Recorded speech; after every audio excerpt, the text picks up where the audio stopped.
નમસ્તે, જય માતાજી। તમે શું કરશો જો એક ખતરનાક પહાડી ઘાટ પર માત્ર 5 સેકન્ડમાં તમારી સામે એક લક્ઝરી કાર ખડકમાં પડવાની હોય અને તમારી પાછળ ભીડની નફરતભરી નજર હોય?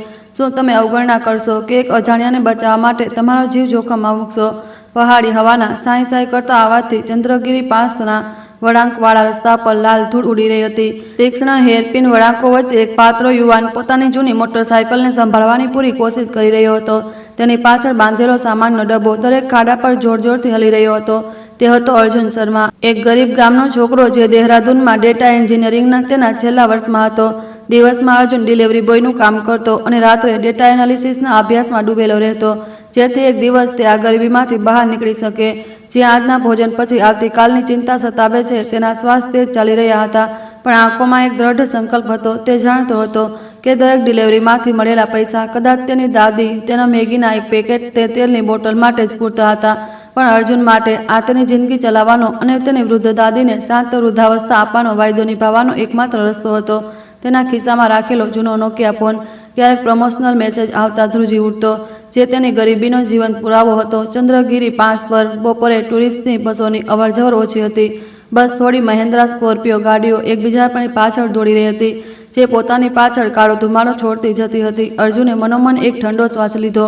કાશ તેની પાસે પણ ભણવા અને કામ કરવા જવા માટે એક સારી ગાડી હોત, નહીં કે એક ખખડધજ મોટરસાયકલ। પણ જેવો આ વિચારે તેના મનમાં આવ્યો, અચાનક બ્રેક લાગવાનો એક કાન ફાડી નાખે તેવો અવાજ આવ્યો, જાણે પૂરા માહોલને રોકી દીધો। આગળ એક કાળા રંગની ચમકતી મર્સિડીઝ LSLK લથડી રહી હતી। તેને પાછળનું પૈડું ખડકની કિનારી પરથી સરકી રહ્યું હતું અને તેની પાછળ બે અજાણી સ્કોર્પિયો ગાડીઓ તેને આગળ અને પાછળને દબાવી રહી હતી।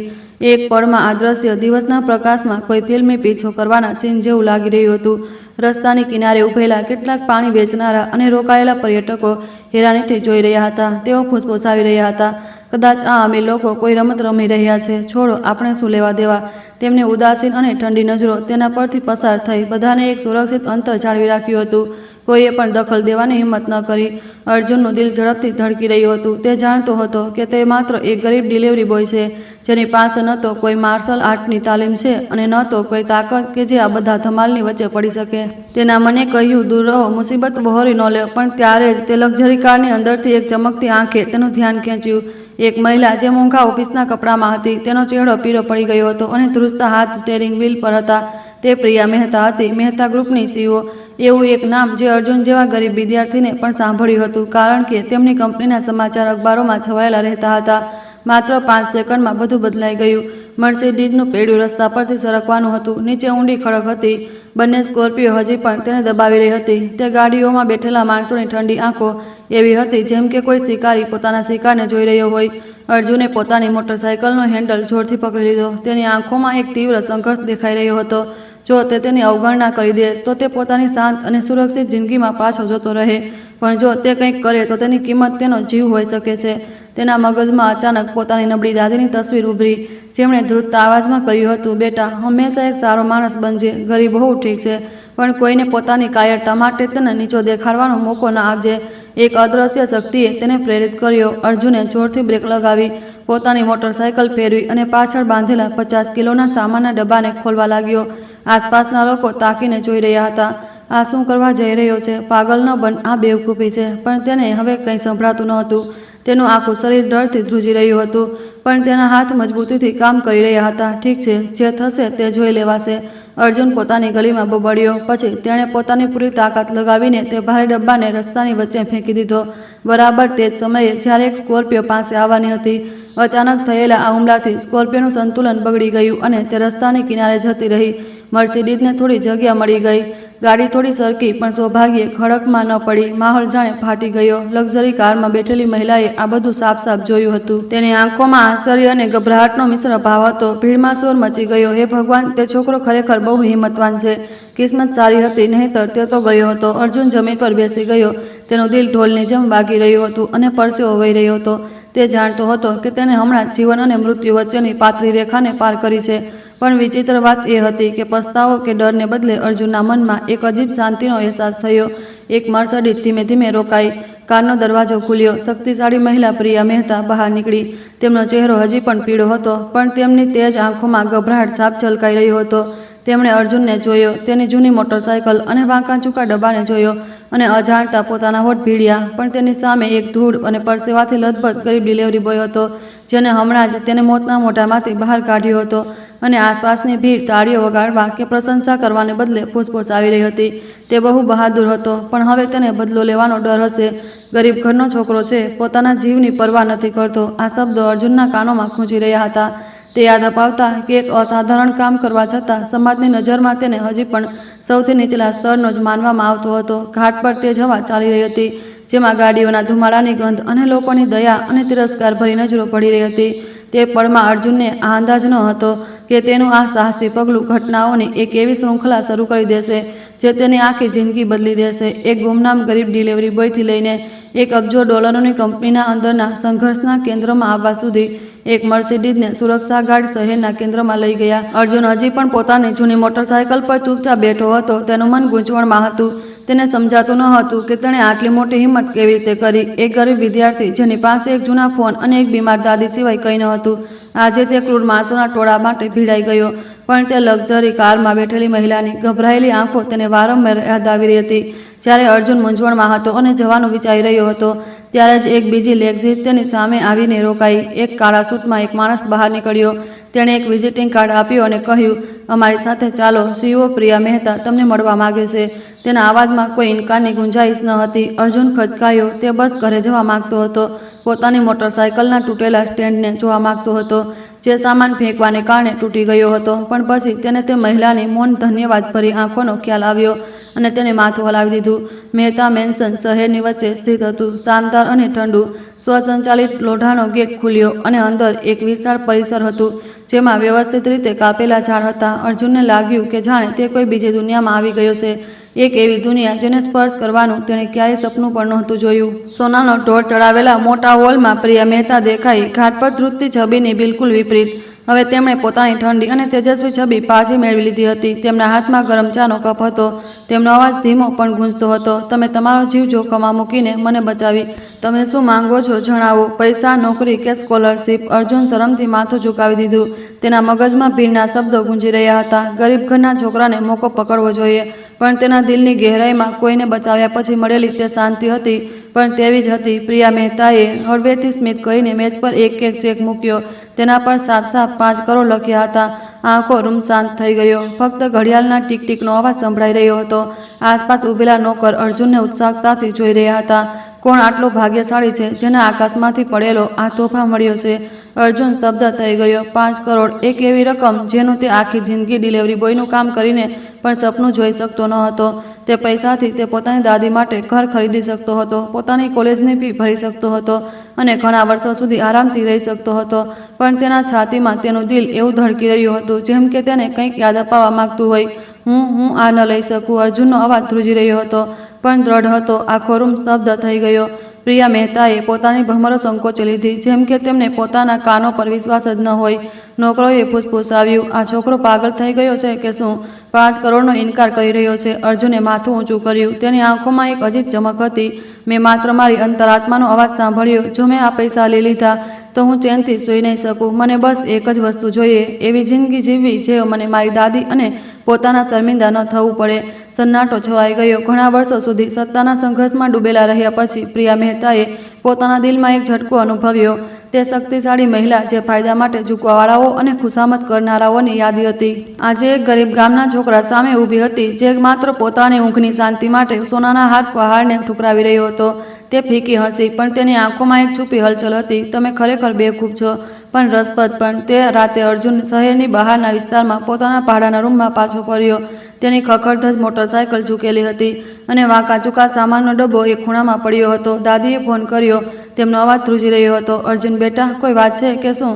તું હજી સુધી ઘરે કેમ નથી આવ્યો? મને ચિંતા થઈ રહી હતી. અર્જુને આંસુ ગળીને જૂઠું બોલ્યો. નહીં દાદી, હું બસ ટ્રાફિકમાં ફસાઈ ગયો હતો. તમે જમી લેજો, મારી રાહ ન જોતા. તેણે જે થયું તે ન જણાવ્યું.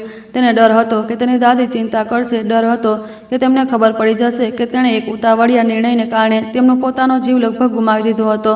પણ તેના મનમાં એક અજીબ અહેસાસ ઉમટી રહ્યો હતો. કદાચ આજે તેના કામથી એક નવો દરવાજો ખુલી ગયો હતો. એક એવો દરવાજો જેના વિશે અર્જુને ક્યારેય નહોતું વિચાર્યું. કે તે તેને શક્તિશાળી લોકોની શાનદાર પણ ખતરનાક દુનિયામાં લઈ જશે. બારીની બહાર શહેરની રોશની ટમટમી રહી હતી. અર્જુન ચૂપચાપ ઊંચી ઇમારતોની છતોને જોઈ રહ્યો હતો. તેનું મન બેચેન હતું. તેને નહોતું ખબર કે 5 કરોડનો ચેક ઠુકરાવવાના તેના નિર્ણયે પછી તેની જિંદગી એક નવો વળાંક લેશે. એક ગુમનામ ડિલિવરી બોયથી $1 અબજોની કંપનીના એક અંદરના યુદ્ધના કેન્દ્રમાં, જ્યાં અંતરાત્મા અને ઈમાનદારીને લાલચ અને વિશ્વાસઘાતનો સીધો સામનો કરવો પડશે. ચંદ્રગીરી પાસે પર થયેલા તે પીછો કરવાની ખબર જંગલની આગની જેમ ફેલાઈ ગઈ. ઓનલાઈન સમાચારોમાં હેડલાઇન બની. મહેતા ગ્રુપના CEO પ્રિયા મહેતા માંડ બચ્યા, પણ લેખોની તે ભીડમાં લગભગ કોઈએ પણ તે ડિલિવરી બોયનો ઉલ્લેખ ન કર્યો, જેણે પોતાનો સામાન ફેંકીને જીવ બચાવ્યો હતો.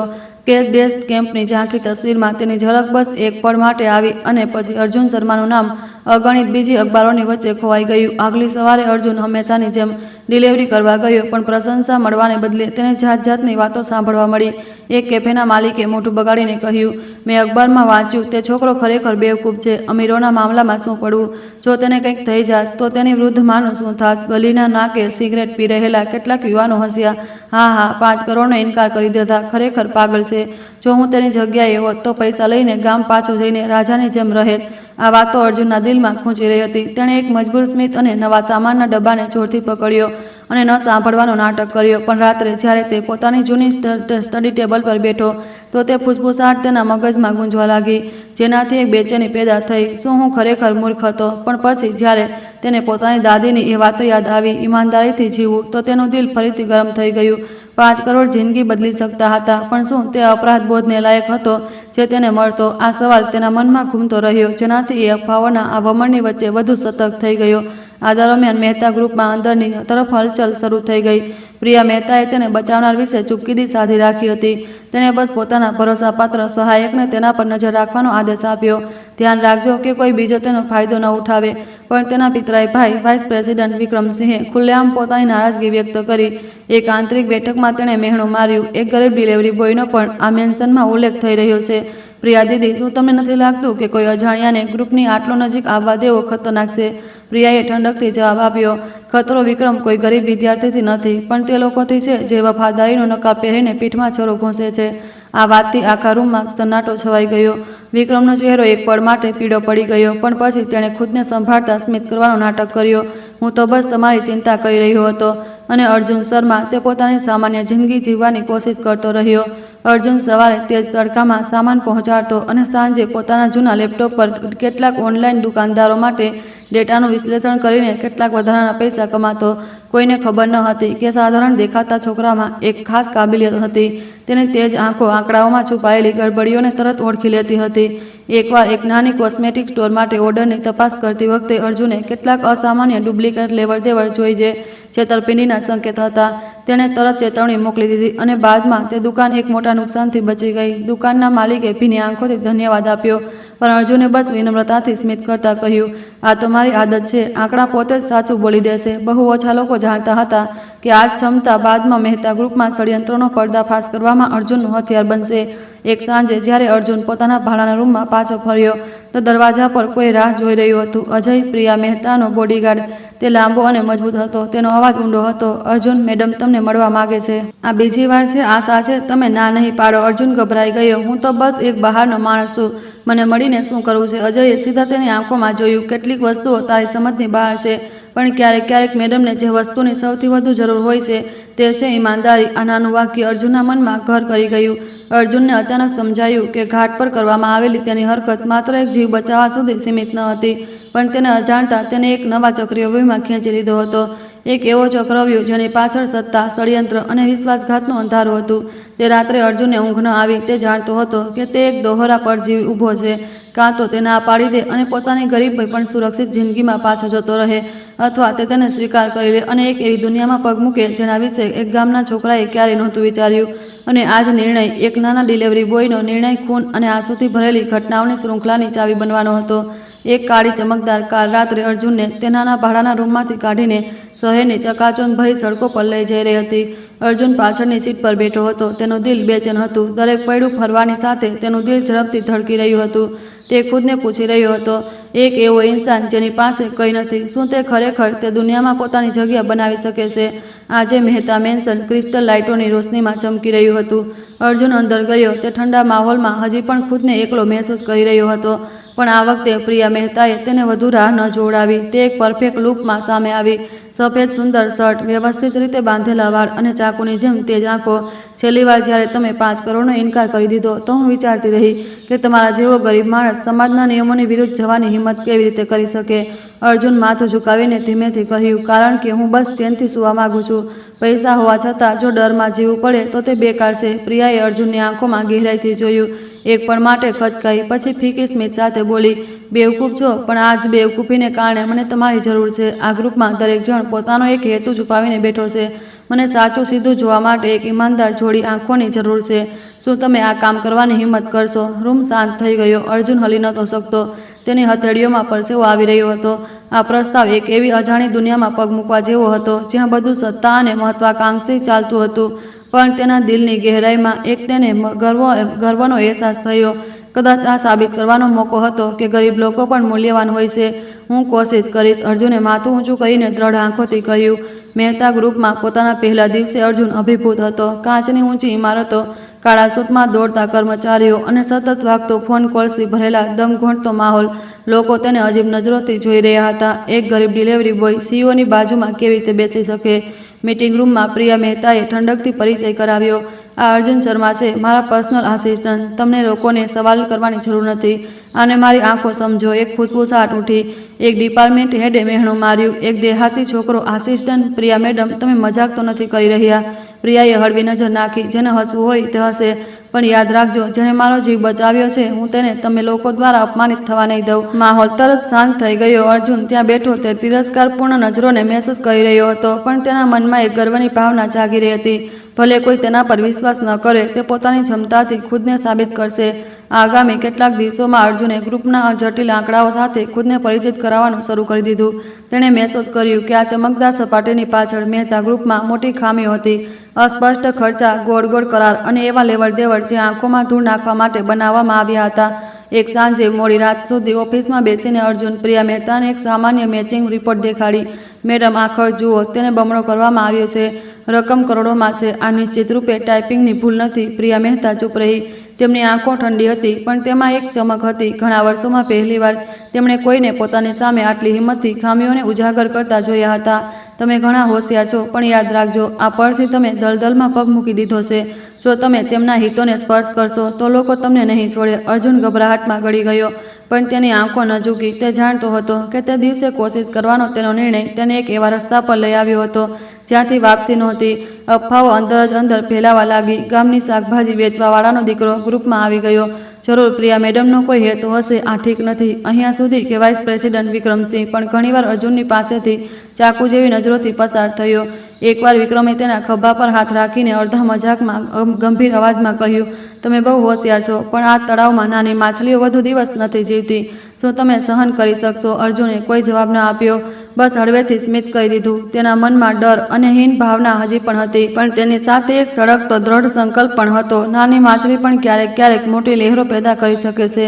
રાત્રે જ્યારે તેણે ગાડી ચલાવતા ચલાવતા સખત થઈ ગયેલા પોતાના હાથોને જોયા તો અર્જુને મનોમન વિચાર્યું, હું આ રસ્તા પર આવી ગયો છું, હવે પાછળ નથી હટી શકતો. અને ક્યાંય અંધારામાં છુપાયેલી છાયાઓએ પણ પોતાની ચાલ ચાલવાનું શરૂ કરી દીધું હતું. અર્જુનનો નિર્ણય ન ફક્ત તેના ભાગ્યને બદલવાનો હતો, પણ આ મહેતા ગ્રુપમાં ઈમાનદારી અને વિશ્વાસઘાત વચ્ચે એક ભયંકર ટકરાવની શરૂઆત હતી. મહેતા ગ્રુપની ઊંચી ઇમારત રાત્રે પણ રોશન હતી. દરેક માળ પર ઓફિસની બારીઓ આકાશમાં લટકતા ઠંડા બોક્સની જેમ લાગી રહી હતી. અર્જુન શર્મા પોતાના જૂના લેપટોપની સામે માથું ઝુકાવીને બેઠો હતો. સ્ક્રીન પર આંકડાઓની કતારો દોડી રહી હતી. ગ્રુપમાં આવ્યાને થોડા દિવસો થયા હતા, પણ તેને એક એવા ફાઇલોનો સેટ આપવામાં આવ્યો હતો જે દેખાવમાં બહુ સરળ હતો. કંપનીના કેટલાક નિર્માણ ભાગીદારો સાથે નાણાકીય કરારોનું મેચિંગ કરવું, પણ ડેટાનું વિશ્લેષણ કરવાની આદતી આંખોથી અર્જુન જલ્દી જ કંઈક અસામાન્ય જોયું. કેટલાક લેવડ દેવડને ઘણા નાના રકમોમાં વહેંચવામાં આવ્યા હતા. પણ જ્યારે તેમને જોડવામાં આવ્યા તો રકમ મૂળ કરારથી બમણી થઈ ગઈ હતી. જેમ જેમ તે તપાસતો ગયો તેને પુનરાવર્તનના સંકેતો મળતા ગયા, જેમ કે કોઈએ જાણી જોઈને પૈસા કાઢવા માટે ડુપ્લિકેટ બનાવ્યા હોય. અર્જુને બધું ચિહ્નિત કર્યું, પ્રિન્ટ આઉટ કાઢ્યો અને સીઈઓના રૂમમાં લઈ ગયો. પ્રિયા મહેતા દસ્તાવેજોની ઢંકાયેલી પોતાની મેજ પર બેઠી હતી. તેમની આંખો તેજ અને ચહેરો લગભગ ભાવિન હતો. જ્યારે તેમણે અર્જુનની વાત સાંભળી તો તેમણે બસ હોઠ ઝંકોચી લીધા. તેમને ખબર છે તમારાથી 10 ગણા સારા લોકો પણ આ વાત સીધી કહેવાની હિંમત નથી કરતા. મેં બસ જોયું કે આંકડા ખુદ ગવાહી આપી રહ્યા છે, તે જૂઠું નથી બોલતા. અર્જુને જવાબ આપ્યો. તેનો અવાજ હજી પણ ધ્રુજી રહ્યો હતો, પણ આંખો દ્રઢ હતી. પ્રિયા મહેતા ચૂપ રહી, મેજ પર આંગળીઓ થપથપાવતી રહી. એક પળ માટે તેમના ચહેરા પર વિશ્વાસની એક ઝલક આવી, પણ તરત જ તેમણે પોતાની વ્યવહારિક ઠંડક પાછળ છુપાવી દીધી. ઠીક છે, હાલ પૂરતું તમે આ વાત ગુપ્ત રાખો અને કોઈ બીજાને ન જણાવો, નહીંતર તમે જ પહેલા હશો જેનું પરિણામ ભોગવવું પડશે. અર્જુને માથું હલાવ્યું, પણ તે દિવસથી તેણે ગ્રુપમાં અજીબ નજરોને મહેસૂસ કરવાનું શરૂ કરી દીધું. ઘણા કર્મચારીઓ તેને શંકાની નજરથી જોતા હતા, કેટલાક તો મહેણા પણ માર્યા. ડિલિવરી બોય હવે સ્પેશિયલ આસિસ્ટન્ટ બની ગયો. અર્જુનને બહુ તવજ્જો મળી રહી છે. સાવધાન રહેજો, મોટા તળાવમાં નાની માછલી સરળતાથી ગળી લેવાય છે. અર્જુન બસ સ્મિત કરતો રહ્યો, શાંત રહેવાની કોશિશ કરતો રહ્યો, પણ તેના મનમાં તે સમજી ગયો હતો જેટલો ઊંડો તે જઈ રહ્યો હતો તેટલો જ તે એક મોટા વાવાઝોડાની નજીક પહોંચી રહ્યો હતો. એક સાંજે ઇમારતમાંથી નીકળતી વખતે અર્જુને અચાનક એક ખાલી મીટિંગ રૂમમાંથી વાતચીતનો અવાજ સાંભળ્યો. તે રોકાઈ ગયો. તેનું દિલ ઝડપથી ધડકી રહ્યું હતું. અંદર નાણાં વિભાગના પ્રમુખ મિસ્ટર ગુપ્તાનો કર્કશ અવાજ ગુંજી રહ્યો હતો. છેલ્લીવાર પૈસા કાઢવા સરળ હતા, પણ આપણે સાવધાન રહેવું પડશે. પ્રિયા મેડમ આજકાલ વધુ સતર્ક થઈ ગયા છે. મને તે નવો છોકરો પસંદ નથી, તેની આંખો ઠીક નથી. એક બીજો ઊંડો અને ઠંડો અવાજ આવ્યો. ચિંતા ન કરો, તે તો બસ એક નાની માછલી છે. મને જે જોઈએ તે છે તેની ખુરશી. એકવાર યોજના પૂરી થઈ જાય તો બધું આપણું હશે. અર્જુને પોતાના શ્વાસ રોકી લીધો. તેણે તે અવાજને ઓળખી લીધો. વિક્રમસિંહ, વાઇસ પ્રેસિડન્ટ અને પ્રિયા મહેતાનો પિતરાઈ ભાઈ. અર્જુનની પીઠમાં ઠંડીની એક લહેર દોડી ગઈ. વિક્રમના અવાજમાં જે લાલચ અને હિસાબ કિતાબ હતો તે ડરામણો હતો. તે પાછળ હટી ગયો. તેનું દિલ ઢોળની જેમ વાગી રહ્યું હતું. પહેલીવાર અર્જુનને સમજાયું કે જે નંબરો તેને શોધ્યા હતા તે માત્ર એકાઉન્ટિંગની ભૂલો નહોતી. આ ભ્રષ્ટાચાર અને વિશ્વાસઘાતનું એક ઝાડું હતું જે ગ્રુપને ઘેરી વળ્યું હતું. પોતાના ભાડાના રૂમમાં પહોંચીને તે સૂન થઈને બેસી ગયો. તેનું મગજ મૂંઝવણમાં હતું. તે તરત પ્રિયા મહેતાને જણાવવા માંગતો હતો, પણ તેને તેની ચેતવણી યાદ આવી. કોઈને ન જણાવો. જો તે ઉતાવળ કરતો તો તે આગામી નિશાન બની શકતો હતો. ફોન વાગ્યો. દાદીનો ફોન હતો. અર્જુન બેટા, આજે તારું કામ કેવું રહ્યું? વધુ મહેનત તો નથી કરવી પડી? તેમની ધ્રુજતી પણ ગરમ અવાજ સાંભળીને અર્જુન ધીમેથી સ્મિત કર્યો અને પોતાની બધી ચિંતાઓને ગળી ગયો. હું ઠીક છું દાદી, તમે ચિંતા ન કરો. પણ ફોન રાખ્યા પછી તેમણે પોતાની મુઠ્ઠી ભીડી. અર્જુનના મનમાં એક નિર્ણય ગુંજી રહ્યો હતો. ડર હોવા છતાં તે તેની અવગણના કરી શકતો ન હતો, કારણ કે ચૂપ રહેવું જ પણ ખરાબ લોકોનો સાથ આપવા જેવું હતું. તે રાત્રે અર્જુનને લેપટોપ ખોલ્યો, એક નવી ફાઇલ બનાવી અને તેનું નામ રાખ્યું સચ્ચાઈ, અને તેણે દરેક અસામાન્ય ડેટા, દરેક નાના પુરાવાને સહેજાવવાનું શરૂ કરી દીધું જે તેને મળ્યો હતો. સ્ક્રીનમાંથી નીકળતી નીલી રોશની તેના યુવા ચહેરા પર પડી રહી હતી, જેમાં તેને એક કઠોરતા આવી ગઈ. તે જાણતો હતો કે આ ક્ષણથી તે ખરેખર યુદ્ધનો ભાગ બની ગયો હતો, અને તેની પ્રતિદ્વંદી કોઈ બીજો નહીં પણ આ ગ્રુપમાં સૌથી ઊંચી ખુરશીઓ પર બેઠેલા લોકો હતા. આગલી સવારે અર્જુન શર્મા શાંત ચહેરા સાથે ઓફિસ પહોંચ્યો, પણ તેનું દિલ બેચેન હતું. છેલ્લી વાર રાત્રે તેણે વિક્રમસિંહ અને મિસ્ટર ગુપ્તાની ષડયંત્ર સાફ સાફ સાંભળી હતી. જો કે તે સારી રીતે સમજતો હતો કે જો તેણે ઉતાવળ કરી તો એક નાની ભૂલથી તેના ભેગા કરેલા બધા પુરાવા ગાયબ થઈ જશે અને તેનો જીવ પણ ખતરામાં પડી શકે છે. જ્યારે તે મોટા હોલમાં દાખલ થયો તો અર્જુનની નજર દૂરથી વિક્રમસિંહ પર પડી. તે માણસ ગ્રે સૂટમાં હતો. તેની સ્મિત આકર્ષક હતી, પણ તેની આંખો એટલી તેજ હતી કે જેમ કે અર્જુનના મનને ભેદવા માંગતી હોય. એક નાના પળ માટે અર્જુનને લાગ્યું કે જાણે તે એક નાનું જાનવર છે જેને એક શિકારીને નિશાન બનાવી લીધું છે. વિક્રમ પાસે આવ્યો અને એક દોસ્તાના મોટા ભાઈની જેમ તેના ખભા પર થપથપાવ્યો. અર્જુન શર્મા, મેં તારા વિશે સાંભળ્યું છે. ઘાટનો હીરો, કમાલ છે. તે પ્રિયા દીદીના 5 કરોડ પણ ઠુકરાવી દીધા. તેના અવાજમાં પ્રશંસા અને વ્યંગ બંનેનું મિશ્રણ હતું.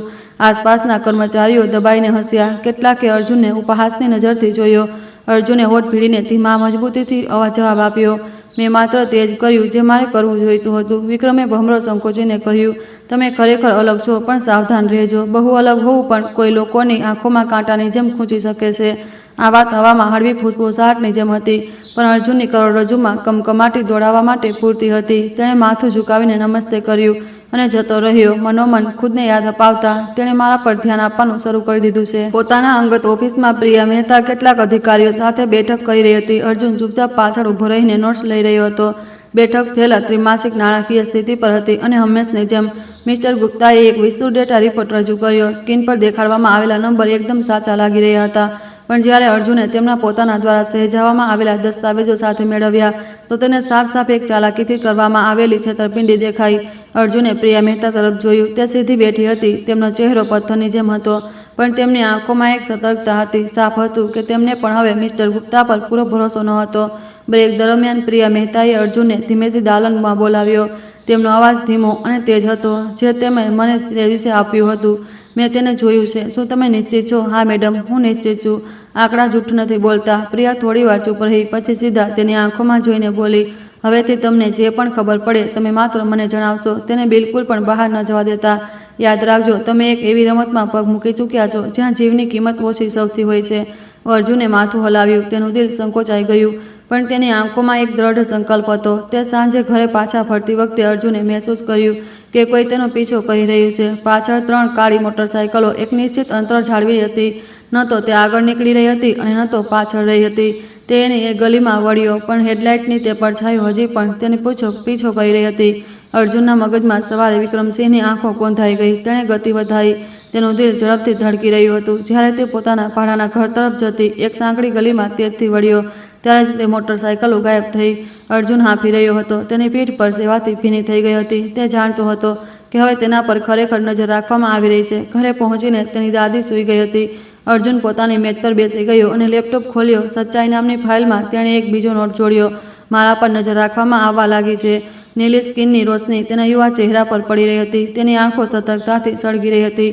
અર્જુન સમજી ગયો, આ રમત હવે માત્ર આંકડાઓની નહોતી. આ જીવન અને મૃત્યુની લડાઈ હતી, જ્યાં કોઈ પણ નાની ભૂલ ખૂનથી ચૂકવવી પડી શકે છે. આગામી કેટલાક દિવસોમાં વિક્રમસિંહ અસામાન્ય રીતે દોસ્તાના વ્યવહાર કરવા લાગ્યો. તેણે ઘણીવાર અર્જુનને બપોરના ભોજન માટે આમંત્રિત કર્યો. વાતચીત દરમિયાન તે ટોહ લેવાની કોશિશ કરતો.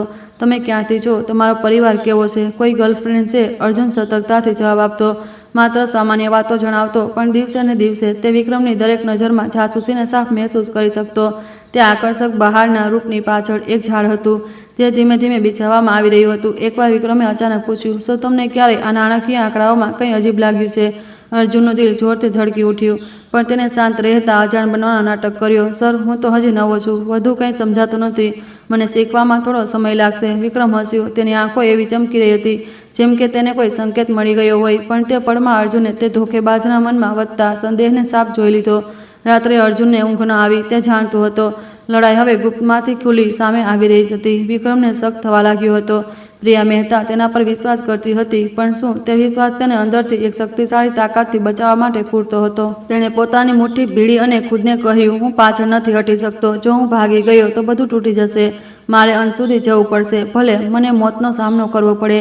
નાની બારીમાંથી આવતી રોશની તેના યુવા ચહેરા પર પડી રહી હતી, જે હવે એક ભારે જવાબદારી ઉઠાવી રહ્યો હતો. એક ગરીબ ડિલિવરી બોયની જિંદગી હવે ખરેખર સત્તાના તે વમળમાં ફસાઈ ગઈ હતી, જ્યાં ફક્ત સાહસ અને ઈમાનદારી જે તેને સીધો ઊભો રાખી શકતી હતી. શહેરમાં એક બીજા ઉમસ ભરેલા દિવસ પછી રાત ઘેરાઈ હતી. હવાના દુર્લભ ઝોંકા પણ પોતાથી ધૂળ અને ઘણી ધૂળ ધુમાડાની ગંધ લાવી રહ્યા હતા. અર્જુન શર્મા મહેતા કૃપની ઊંચી ઇમારતમાંથી નીકળ્યો. તેના ખભા પર એક તરફ લટકતો બેગ અને દિલમાં ભારેપણું હતું. દરેક પગલા પર તેને સાફ મહેસૂસ થઈ રહ્યું હતું કે કોઈ તેને પાછળથી જોઈ રહ્યું છે. એક અજ્ઞાતાએ અર્જુનને ગતિ વધારવા અને એક નાની ગલીમાં ઘૂસવા માટે પ્રેરિત કર્યો. પગલાંનો અવાજ પણ તેજ થઈ ગયો. અંધારામાં તેણે પાછળ ફરીને જોયું. 2 અજીબ મોટા તાજા માણસો કાળા માસ્ક પહેરીને હતા. અર્જુનનું દિલ સંકોચાઈ ગયું. હવે કોઈ શક ન હતો. તેનો પીછો કરવામાં આવી રહ્યો હતો. તે વધુ તેજ ભાગ્યો, પણ ગલી એક બંધ રસ્તા પર ખતમ થતી હતી. જ્યારે તે પાછો ફર્યો તો તે બંને માણસો તેની સામે ઊભા હતા. તેમની આંખો બરફીલી હતી. એકે ગુસ્સે થઈને કહ્યું, નાના મોટી કંપનીમાં કામ કરે છે, સારો પૈસો કમાતો હોઈશ ને, જે વાતો તારાથી જોડાયેલી નથી તેમાં રસ ન લે, સમજ્યો? અર્જુને પોતાનો બેગ જોરથી પકડ્યો. પરસેવો છૂટી રહ્યો હતો. તેનો અવાજ ધ્રુજી રહ્યો હતો, પણ દ્રઢ હતો. હું તો બસ એક કર્મચારી છું. મને કંઈ ખબર નથી. બીજો માણસ તિરસ્કારથી હસ્યો અને આગળ વધ્યો. તેના હાથમાં એક ફોલ્ડિંગ ચાકુ રોશનીમાં ચમકી ઉઠ્યો. આજની વાત યાદ રાખજે. જો વધુ ગહેરાઈમાં જઈશ તો ઘરે પાછા ફરવાનો મોકો નહીં મળે. આ કહીને તેણે અર્જુનના શર્ટ પર ચાકુની એક તેજ વાર કર્યો. એક લાંબો ચીરો છોડી ગયો, પણ ત્વચાને ન સ્પર્શ્યો. અર્જુન ત્યાં જ ઊભો રહી ગયો. તેનું દિલ ઝડપથી ધડકી રહ્યું હતું, જ્યાં સુધી કે તે બંને ચાલ્યા ન ગયા. તેમની ઠંડી હસી રાતના અંધારામાં ખુલી ગઈ. અર્જુન લથડાતા પોતાના ભાડાના રૂમમાં પાછો ફર્યો. તેની દાદીએ ફાટેલો શર્ટ જોઈને ગભરાઈને પૂછ્યું, અર્જુન, બેટા તને શું થયું? કોને તને ઈજા પહોંચાડી? અર્જુને જલ્દીથી તેમને શાંત કર્યા. કંઈ નહીં દાદી, હું બસ પડી ગયો હતો. તમે ચિંતા ન કરો. તેણે સાચું કહેવાની હિંમત ન કરી. જો તેમને ખબર પડે કે તે ખતરનાક લડાઈમાં ફસાઈ ગયો છે તો કદાચ તે તેને સહન ન કરી શકત. પણ તે રાત્રે જૂના પંખાના અવાજને સાંભળતા અર્જુનને ખબર હતી કે અંધારું હવે તેને ઘેરવા લાગ્યું છે. પ્રિયા મહેતાને ન ફક્ત તેણે પણ તેના પરિવારને પણ ખતરો હતો. આગલા દિવસે પ્રિયા મહેતાએ અર્જુનના પરેશાન ચહેરાને સમજી લીધો. તેમણે પોતાના ઓફિસમાં શક્તિથી પૂછ્યું, શું વાત છે? સાચું જણાવો. અર્જુને હોઠ કાપ્યા અને પછી ધીમેથી જવાબ આપ્યો, મને ગઈ રાત્રે ધમકી આપવામાં આવી. તેમણે કહ્યું કે હું તે મામલાઓમાં દખલ ન દઉં જે મારાથી સંબંધિત નથી. પ્રિયા મહેતા ચૂપ થઈ ગઈ. તેમની આંખો ઊંડી થઈ ગઈ. તે જાણતી હતી કે આ સંદેશ વિરોધી ખામોમાંથી આવ્યો છે. તે અર્જુન પાસે ગઈ અને સીધા તેની આંખોમાં જોયું. તમારી પાસે હજી પણ પાછળ હટવાનો રસ્તો છે. નોકરી છોડી દો, શહેરથી ચાલ્યા જાઓ. તે તમને ફરી નહીં શોધે. અર્જુન એક પળ માટે જ ખચકાયો. તેના મગજમાં ગામમાં પોતાની દાદીની છબી, ડિલિવરીના થકવી દેનારા દિવસો અને ઘાટ પર પ્રિયા મહેતાના લગભગ મરી જવાનો તે પળ કોંધાઈ ગયો. તેણે મોટાની મુઠ્ઠી ભીણી. નહીં, જો હું ચાલ્યો ગયો તો સચ્ચાઈ દબાઈ જશે, ખરાબ લોકો જીતી જશે. હું કાયર નથી બનવા માંગતો. પ્રિયા મહેતાએ તેને લાંબા સમય સુધી જોયો. તેમની ઠંડી આંખોમાં પહેલીવાર પ્રશંસાના ભાવ દેખાયા. ઠીક છે, પણ હવેથી હું તમારી સુરક્ષા માટે કોઈને રાખીશ. બહાદુરીનો મતલબ એ નથી કે તમને ડર નથી લાગતો. ડરવું જરૂરી છે જેથી તમે લાંબા સમય સુધી જીવી શકો. આ કહીને તેમણે પોતાના ભરોસાપાત્ર બોડીગાર્ડ અજયને બોલાવ્યો અને અર્જુન પર કડક નજર રાખવાનું કામ સોંપ્યું. તે મજબૂત માણસે બસ માથું હલાવ્યું. તેની આંખો સ્ટીલની જેમ મજબૂત હતી. અર્જુન જાણતો હતો કે હવેથી તે એકલો ન હતો, પણ ખતરો હજી ટળ્યો ન હતો. ગ્રુપની અંદર વિક્રમસિંહે અર્જુન સાથે ખુલ્લી દુશ્મની શરૂ કરી દીધી અને એક બેઠકમાં તેણે મહેણું માર્યું. નવો આસિસ્ટન્ટ બહુ હોશિયાર છે હેને? મેં સાંભળ્યું છે તમે ડેટા એનાલિસિસમાં બહુ સારા છો. તો રિપોર્ટ વિશે તમારું શું કહેવું છે? તેણે એક જાડી ફાઇલ ફેંકી જેમાં ચાલાકીથી બદલેલા નંબર ભરેલા હતા. આખો રૂમ અર્જુનને જોવા લાગ્યો. આ જોવા માટે કે કેવી પ્રતિક્રિયા કરે છે. અર્જુને જલ્દીથી પાના પલટ્યા. તેના કપાળ પર પરસેવો આવી ગયો. તેના મગજમાં એક ચેતવણી ગૂંજી રહી હતી. જો મેં ખોટું કહ્યું તો હું પકડાઈ જઈશ. જો મેં સાચું કહ્યું તો હું તરત નિશાન બની જઈશ. અંતે તેણે માથું ઊંચું કર્યું અને ધીમેથી કહ્યું, મને લાગે છે કે મેચિંગ માટે વધુ સમય જોઈએ. આંકડા મહત્વપૂર્ણ છે. હું ઉતાવળમાં કોઈ નિષ્કર્ષ નથી કાઢવા માંગતો. વિક્રમે ભમર સંકોચી. તેની ઠંડી સ્મિત વધુ સ્પષ્ટ થઈ ગઈ. સાવધાન રહેવું પણ સારું છે, પણ ધ્યાન રાખજો, આ માહોલમાં જો તમે મોકો પકડવાનું નથી જાણતા તો તમને સરળતાથી બહાર કરી દેવામાં આવશે. અર્જુન, આખો રૂમ શાંત થઈ ગયો. પ્રિયા મહેતાએ બસ તેને જોયો. તેની આંખોમાં જાણે કહી રહી હોય, કોઈ ભૂલ ન કરજે. તે રાત્રે એકલા પોતાના રૂમમાં બેસીને અર્જુને સચ્ચાઈ ફાઇલ ખોલી અને તેમાં નોંધાયેલા ડેટાને જોયો. તેની ધ્રુજતી આંગળીઓથી એક બીજી લાઈન જોડી. વિક્રમસિંહે સત્તાવાર રીતે નજર રાખવાનું શરૂ કરી દીધું છે. ખતરો વધી ગયો છે. બહાર હવાએ જૂના પડદાને ઉડાવી દીધો. તેણે પોતાની આંખો બંધ કરી અને એક ઊંડો શ્વાસ લીધો. જ્યારે વાવાઝોડામાં પગ મૂકી દીધો છે તો પાછળ હટવાનો કોઈ રસ્તો નથી. ગલીમાં ધમકી મળવાની ઘટનાના એક અઠવાડિયા પછી અર્જુન શર્માએ સામાન્ય દેખાવાની કોશિશ કરી. અજય, પ્રિયા મહેતાનો ભરોસાપાત્ર બોડીગાર્ડ, હંમેશા ચૂપચાપ તેની પાછળ રહેતો. તેની આંખો તેજ ચાકુની જેમ હતી, જેનાથી અર્જુનને એક જ સમયે સુરક્ષિત અને ગુગળામણ મહેસૂસ થતી હતી. પણ અજયની સાથે હોવા છતાં અર્જુનને સ્પષ્ટપણે મહેસૂસ થઈ રહ્યું હતું કે અદ્રશ્ય પડછાયાઓ દરેક પગલા પર તેને ઘેરી રહી છે. તે સાંજે અર્જુનને એક ઓડિટોરિયમમાં ફાઇલો લઈ જવાનું કામ સોંપવામાં આવ્યું, જ્યાં ગ્રુપ એક ચેરિટી નિડરનું આયોજન કરી રહ્યું હતું. એક શાનદાર, અભિભૂત કરી દેનારો માહોલ. ક્રિસ્ટલના ઝુમ્મર ચમકી રહ્યા હતા. મહેમાનો શાનદાર કપડામાં હતા અને હાથોમાં વાઇનના ગ્લાસ ઝગમગી રહ્યા હતા. એક પળ માટે અર્જુનને લાગ્યું કે તે ખરેખર ખોવાયેલો લાગી રહ્યો છે. અજય પાસેથી ઉધાર લીધેલો સૂટ બહુ ટાઈટ હતો અને તેને ઘણીવાર સાફ કરેલા જૂતા તે મોંઘા ચામડાના જૂતા સામે ફીકા પડી રહ્યા હતા. તે ધીમે ધીમે ચાલ્યો. પોતાના આવડતને છુપાવવાની કોશિશ કરી રહ્યો હતો, પણ ભીડની ઉત્સુકતા આંખો હજી પણ તેને પર ટકેલી હતી. પ્રિયા મહેતા મંચની પાછળથી નીકળી. તેમનો ચહેરો ઠંડો હતો, પણ તેમનો આત્મવિશ્વાસ ઊંચો હતો. તે અર્જુન પાસે ગઈ અને ધીમેથી માથું હલાવ્યું, જેમ કે તે પુષ્ટિ કરી રહી હોય કે તે એકલો નથી. પાર્ટી સામાન્ય રીતે ચાલી રહી હતી, જ્યાં સુધી કે મંચની લાઇટો અચાનક બંધ ન થઈ ગઈ. એક ઘન અંધારું પૂરા ઓડિટોરિયમમાં છવાઈ ગયું. ફક્ત ભીડની ગભરાયેલી ફૂસફૂસાટ સંભળાઈ રહી હતી. એક પળમાં અર્જુને પ્રિયા મહેતાની પાછળ ઝડપથી આવતા પગલાંનો અવાજ સાંભળ્યો. એક અંતર્જ્ઞાતને તેને વળવા માટે પ્રેરિત કર્યો. અંધારામાં એક ચાકુની ચમક દેખાઈ. વિચાર્યા વિના અર્જુન પ્રિયા મહેતાને બચાવવા માટે આગળ વધ્યો. ચાકુ તેના ખભા પર વાગ્યો. ખૂનથી તેની વેસ્ટ ભીની થઈ ગઈ. ચીસો પડી ગઈ. અર્જુન તરત હુમલાખોરને નીચે પડવા માટે દોડ્યો. લાઇટો ચાલુ થઈ. પૂરા ઓડિટોરિયમમાં અફરાતફરી મચી ગઈ. પ્રિયા મહેતા ધ્રુજી રહી હતી, પણ તેમની આંખોમાં ગુસ્સો હતો. તેમણે અર્જુનનો હાથ પકડીને દબાયેલા અવાજમાં કહ્યું, અર્જુન, તમે ઠીક તો છો? તેણે દર્દ સહન કરતા દાંત પીડી અને સ્મિત કરવાની કોશિશ કરી. હું ઠીક છું, બસ એક ઉઝરડો છે. પણ તેનો ખભો એટલો દુખી રહ્યો હતો. કે દરેક શ્વાસમાં દર્દ થઈ રહ્યો હતો. હુમલાખોર પકડાઈ ગયો, પણ તરત જ પોલીસે ઘોષણા કરી કે તે માત્ર એક બેઘર માણસ હતો જે ઇનામમાં પૈસા માટે ઘૂસ્યો હતો. આ સ્પષ્ટીકરણ એટલું સરળ હતું કે દરેક અજીબ લાગ્યું. અર્જુને ચૂપકેથી પ્રિયા મહેતા તરફ જોયું. તેની આંખો ઊંડી થઈ ગઈ હતી, જેમાં એક ઊંડો સંદેશ છુપાયેલો હતો. મોડી રાત હોસ્પિટલના રૂમમાં જ્યારે ડૉક્ટર અર્જુનની પટ્ટી કરી રહ્યા હતા, પ્રિયા મહેતા ચૂપચાપ પલંગની પાસે બેઠી હતી. નિયોન લાઇટની પીળી રોશની તેમના ચહેરાને વધુ તણાવપૂર્ણ બનાવી રહી હતી. શું તમને કંઈક અજીબ લાગ્યું, અર્જુન? તેમણે ધીમેથી પૂછ્યું. અર્જુનને પગલાંનો અવાજ, ચાકુની દિશા અને તો જાનલેવા ઈરાદાનો અહેસાસ યાદ આવ્યો. તેણે ધીમેથી માથું હલાવ્યું. તે એકલો કામ નહોતો કરી રહ્યો, કોઈ તેના પાછળ હતું. પ્રિયા મહેતાએ પોતાની મુઠ્ઠી ભીડી. તેમના નખ હથેળીમાં ઘૂસી ગયા. ખૂન વહેવા લાગ્યું. મને ખબર છે કોણે કર્યું, પણ મારી પાસે કોઈ પુરાવો નથી. એકવાર જ્યારે મારી પાસે હશે તો હું તેને નહીં છોડું. તે આંખોમાં પહેલીવાર અર્જુને અત્યંત ક્રોધ જોયો. એક ઠંડી સિંહોનો નહીં, પણ એક એવા ઇન્સાનનો જેને તેના પોતાના લોહીએ ધોકો આપ્યો હતો. તે રાત્રે જ્યારે અજય અર્જુનને તેના ભાડાના રૂમમાં છોડવા આવ્યો તો ગલી અસામાન્ય રીતે શાંત હતી. ગલીના અંતમાં પીળી બત્તી ટમટમી રહી હતી. એક ડરામણો અવાજ કાઢી રહી હતી. જેનો અર્જુન દરવાજા પર પહોંચ્યો, તેને લાકડાના દરવાજાની તિરાડમાંથી એક કાગળનો ટુકડો જોયો. એક કાગળ પર કેટલાક વાંકા ચૂકા શબ્દો લખ્યા હતા. તને ચેતવણી આપવામાં આવી હતી. આ છેલ્લી વાર છે. જો અક્કલ હોય તો મહેતા ગ્રુપમાંથી નીકળી જા, નહીંતર તારી વૃદ્ધ માને તેની કિંમત ચૂકવવી પડશે. અર્જુન સ્તબ્ધ થઈ ગયો. તેના હાથ ધ્રુજવા લાગ્યા. તેનું આખું શરીર ઠંડુ પડી ગયું. પહેલાની ધમકીઓ તેના પર જ હતી, પણ હવે તે સીધી તેની વૃદ્ધ માને નિશાન બનાવી રહી હતી, જે ગામમાં રહેતી હતી. તે રૂમમાં ભાગ્યો અને તરત પોતાની માને ફોન કર્યો. તેમનો અવાજ હજી પણ તેવો જ પ્યારો અને બેફિકર હતો. અર્જુન બેટા, હું ઠીક છું. હું તારી જૂની આલ્બમ જોઈ રહી હતી. અર્જુનનું ગળું ભરાઈ આવ્યું. આંસુ વહી નીકળ્યા. માં, દરવાજો બરાબર બંધ કરજે. જો કંઈ પણ હોય તો તરત પોલીસને જણાવજે. માં પ્રેમથી હસી. હા બેટા, તું આવું વાતો કેમ કહી રહી છે? જેમ કે હું હજી પણ યુવાન છું. મેં આટલી ઉંમર જોઈ લીધી છે. હવે મને કોઈની ડર નથી લાગતો. તું તારી ચિંતા કર, જે પણ કામ કર, સુરક્ષાનું ધ્યાન રાખજે. માની હસી અર્જુનનું દિલ તોડી દીધું. તે જાણતો હતો કે હવેથી ન ફક્ત તેનો પોતાનો જીવ પણ તેના પ્રિયજનોનો જીવ પણ આ ગંદા ખેલમાં ફસાઈ ગયો હતો. રાતભર અર્જુન લેપટોપની સામે એકલો બેઠો રહ્યો. સચ્ચાઈ ફાઇલ ખુલી હતી. તેની છેલ્લી લાઇનને જોયું. ખતરો વધી ગયો છે. પણ તેણે એક બીજી લાઇન જોડી. તેના હાથ ધ્રુજી રહ્યા હતા. હત્યાની ષડયંત્ર શરૂ થઈ ગઈ છે. તે ન ફક્ત મને પણ મારા પ્રિયજનોને પણ નિશાન બનાવી રહ્યા છે. રૂમમાં સ્કીનની રોશની તેના થાકેલા ચહેરા પર પડી રહી હતી, પણ તેની આંખો સળગી રહી હતી. અર્જુનને સારી રીતે ખબર હતી કે અસલી લડાઈ શરૂ થઈ ચૂકી છે.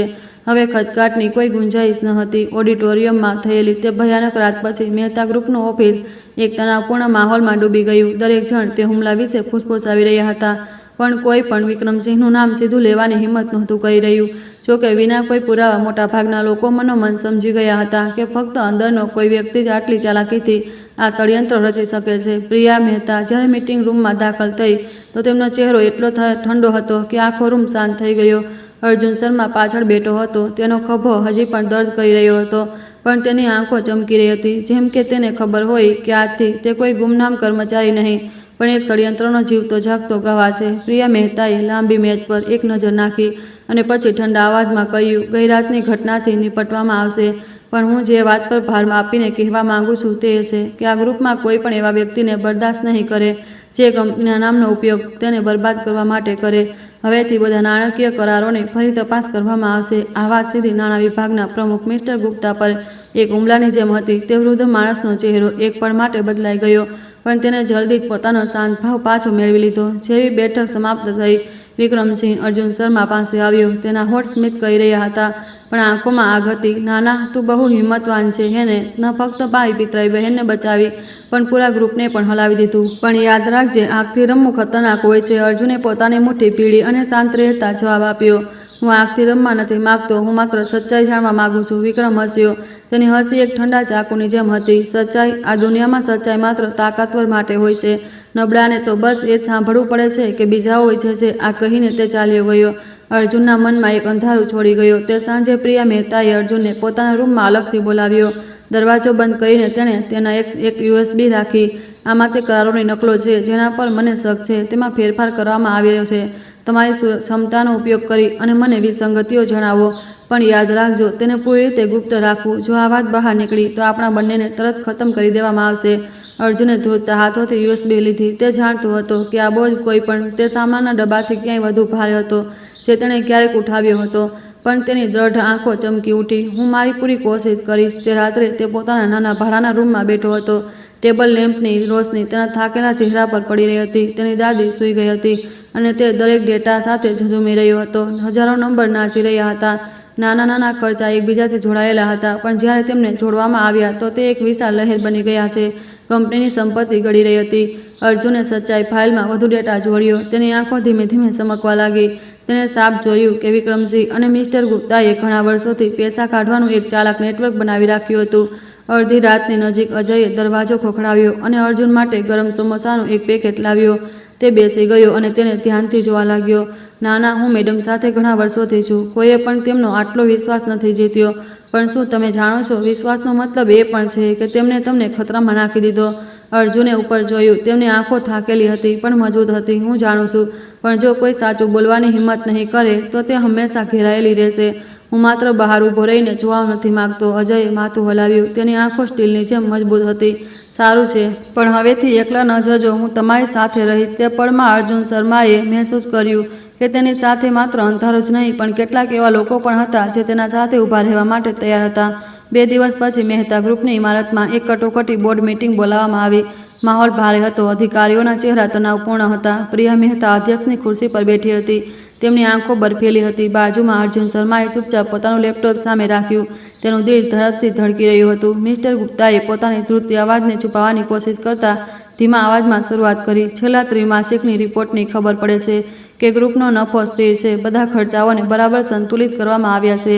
આ વિસ્તૃત રિપોર્ટ છે. તેમને એક જાડી ફાઇલ રજૂ કરી. નંબર વ્યવસ્થિત રીતે લખેલા હતા. કોઈ કમી ન હતી. ઘણા અધિકારીઓ માથું હલાવી રહ્યા હતા, જેમ કે તેઓ આશ્વત હોય. પણ પ્રિયા મહેતાએ ઠંડકથી હાથ ઉઠાવીને વચ્ચે જ રોકી દીધા. 1 મિનિટ, હું આપ સૌને એક બીજી તુલનાત્મક રિપોર્ટ દેખાડવા માંગુ છું. તેમણે અર્જુન શર્માને માથું હલાવીને ઇશારો કર્યો. અર્જુનનું દિલ સંકોચાઈ ગયું, પણ તેના હાથ મજબૂતીથી ડેટા ફાઇલ ખોલવા માટે વધ્યા. મોટી સ્ક્રીન પર આંકડાઓની ઘણી કોષ્ટકો દેખાઈ. ડુપ્લિકેટ ખર્ચા, નાના નાના ભાગોમાં વહેંચાયેલા કરાર અને તે અસામાન્ય નંબર જે અર્જુને ખુદ શોધ્યા હતા. શાંત રૂમમાં તેનો અવાજ ગુંજ્યો. ભલે ધ્રુજી રહ્યો હતો, પણ સ્પષ્ટ હતો. આ તે ખર્ચા છે જેનું મૂળ લેખા પ્રણાલી સાથે મેચિંગ કરવામાં આવ્યું છે. 3 મહિનાની અંદર ઓછામાં ઓછા 12 ડુપ્લિકેટ લેવડ દેવડ થયા છે. ગાયબ થયેલી રકમ સેંકડો કરોડ રૂપિયા સુધી છે. એક હલચલ મચી ગઈ. કેટલાક અધિકારીઓ એકબીજાને જોવા લાગ્યા. તેમના ચહેરા પર બદલાઈ ગયા. પ્રિયા મહેતાએ પોતાની બાહો બાંધી લીધી. તેમની આંખો ચાકુની જેમ તેજ હતી. મિસ્ટર ગુપ્તા, તમે આનું શું સ્પષ્ટીકરણ આપશો? મિસ્ટર ગુપ્તા પરસેવે લથબથ થઈ ગયા. જલ્દીથી ફાઇલો પલટાવા લાગ્યા. નહીં નહીં, આ ન હોઈ શકે. કદાચ સિસ્ટમમાં ભૂલ છે. હા, નિશ્ચિત રૂપે સર્વરની ભૂલ હશે. તરત વિક્રમસિંહ ઊભો થઈ ગયો. એક તેજ સ્મિત સાથે બોલ્યો, ભૂલ અથવા પછી કોઈએ નાણાં વિભાગની પ્રતિષ્ઠાને ઘૂમિલ કરવા માટે જાણી જોઈને આંકડાઓમાં ફેરફાર કર્યો છે. એક ગરીબ ડિલિવરી બોય જે કંપનીમાં 1 મહિનાથી પણ ઓછા સમયથી છે, અચાનક નાણાકીય વિશેષજ્ઞ બની ગઈ જાય છે. શું આ શંકાસ્પદ નથી? બધાની નજર અર્જુન શર્મા પર ટકી ગઈ. તેનું દિલ દુખી ગયું, પણ તેણે શાંત રહેવાની કોશિશ કરી. તેણે એક ઊંડો શ્વાસ લીધો. મારી પાસે નંબરો સિવાય કંઈ નથી અને નંબર જૂઠું નથી બોલતા. આ વાત ગુંજી ઉઠી, જેનાથી ઘણા લોકો શાંત થઈ ગયા. મીટિંગ રૂમમાં માહોલ એક તણાવપૂર્ણ દોરીની જેમ થઈ ગયો. એક ડિપાર્ટમેન્ટ હેડે ધીમેથી ખાંસી ખાતા કહ્યું, જો અર્જુન જે કહી રહ્યો છે તે સાચું છે તો તેની તરત તપાસ થવી જોઈએ. પણ જો આ ખોટું છે તો આ એક ખતરનાક આરોપ છે. વિક્રમસિંહે મોકો પકડ્યો અને જોરથી કહ્યું, સાચું કહ્યું. હું એક સ્વતંત્ર તપાસ સમિતિની રચનાની માંગ કરું છું, અને જ્યાં સુધી પરિણામ ન આવી જાય, અર્જુનને સસ્પેન્ડ કરી દેવામાં આવવો જોઈએ અને તેને કોઈ પણ ફાઇલને સ્પર્શ કરવાની અનુમતિ ન હોવી જોઈએ. આ પ્રસ્તાવથી આખા રૂમમાં હલચલ મચી ગઈ. ઘણા લોકોએ માથું હલાવ્યું, કારણ કે આ એક સુરક્ષિત વિકલ્પ હતો. પ્રિયા મહેતાએ સીધા વિક્રમને જોયો. તેમની આંખો આગની જેમ ચમકી રહી હતી. તમે એક ગવાહને બરાબર આ જ સમયે હટાવવા માંગો છો. ઠીક છે, હું તમામ સમિતિને બનાવવાની સહમતિ આપું છું, પણ જ્યાં સુધી પરિણામ ન આવી જાય, અર્જુન મારા સહાયક પદ પર બની રહેશે.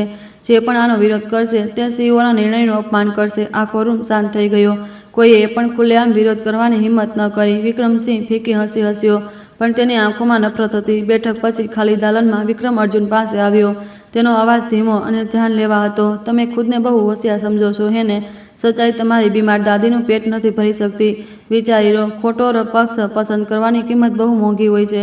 અર્જુને પોતાની મુઠ્ઠી પીડી, પણ જવાબ ન આપ્યો. જ્યારે વિક્રમ ચાલ્યો ગયો ત્યારે તેણે રાહતનો શ્વાસ લીધો. ઠંડા પરસેવાએ તેની પીઠ ભીની કરી દીધી હતી. પ્રિયા મહેતા પાછળથી આવી. તેમનો અવાજ શાંત હતો. તેની વાતોથી વિચલિત ન થતા, તમે આ રસ્તો પસંદ કર્યો છે તો તમારે અંત સુધી જવું પડશે. અર્જુને ઉપર જોયું. તેની આંખો પહેલા કરતાં ક્યાંય વધુ સાફ હતી. મને મારી ચિંતા નથી, મને બસ મારી દાદીની ચિંતા છે. જો તેમણે તેમને સ્પર્શ કર્યો તો પ્રિયા મહેતાએ તેના ખભા પર હાથ રાખ્યો. તેમની આંખો નરમ થઈ ગઈ. હું વાયદો કરું છું, કોઈ પણ તમારી દાદીને નહીં સ્પર્શે. આપણે સાથે મળીને લડીશું. તમે એકલા આનો સામનો નહીં કરી શકતા. પણ મારા અને અજયની સાથે આ વાયદો અર્જુનના દિલને ગરમ કરવાવાળી આગની જેમ હતો. દાલનની ધૂંધળી રોશનીમાં પહેલીવાર તેને લાગ્યું કે તે એકમાત્ર ગુમનામ ડિલિવરી બોય નહીં, પણ એક મોટી લડાઈનો ભાગ છે, જ્યાં ન્યાયને ખૂન અને દ્રઢતાથી ચકાસવામાં આવશે. તે રાત્રે પોતાના ભાડાના રૂમમાં અર્જુને સચ્ચાઈની ફાઇલ ખોલી અને એક લાઈન જોડી. આમને સામનેની લડાઈ સત્તાવાર રીતે શરૂ થઈ ગઈ છે.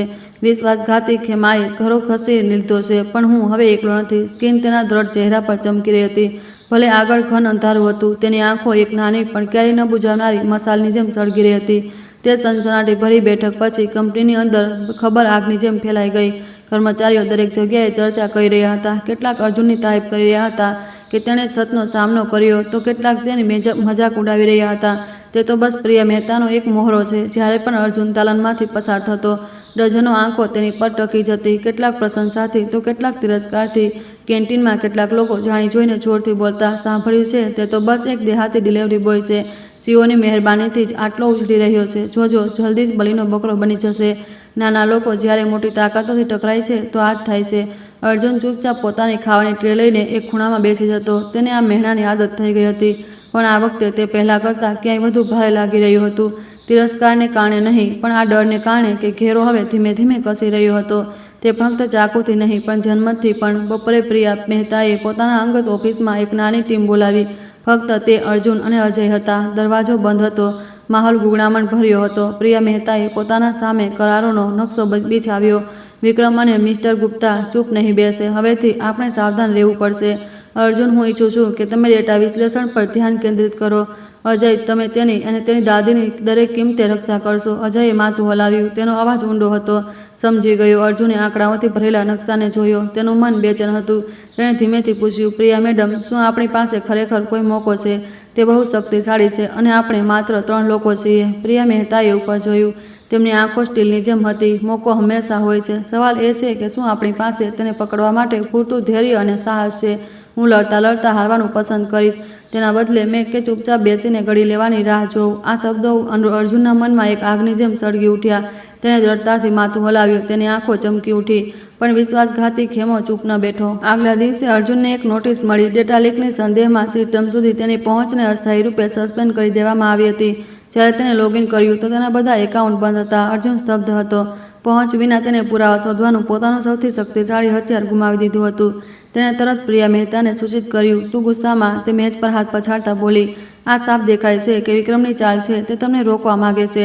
પણ ચિંતા ન કરો, હું તમારી પહોંચ ફરી ચાલુ કરાવી દઈશ. જોકે તેમણે મજબૂતીથી કહ્યું, પણ બંને જાણતા હતા કે રમત એક નવા ચરણમાં પ્રવેશ કરી રહી હતી, જ્યાં પ્રતિદ્વંદી ન ફક્ત સીધો હુમલો કરી રહ્યો હતો, પણ દરેક શ્વાસને ઘોંટાવા માટે પોતાની શક્તિનો પણ ઉપયોગ કરી રહ્યો હતો.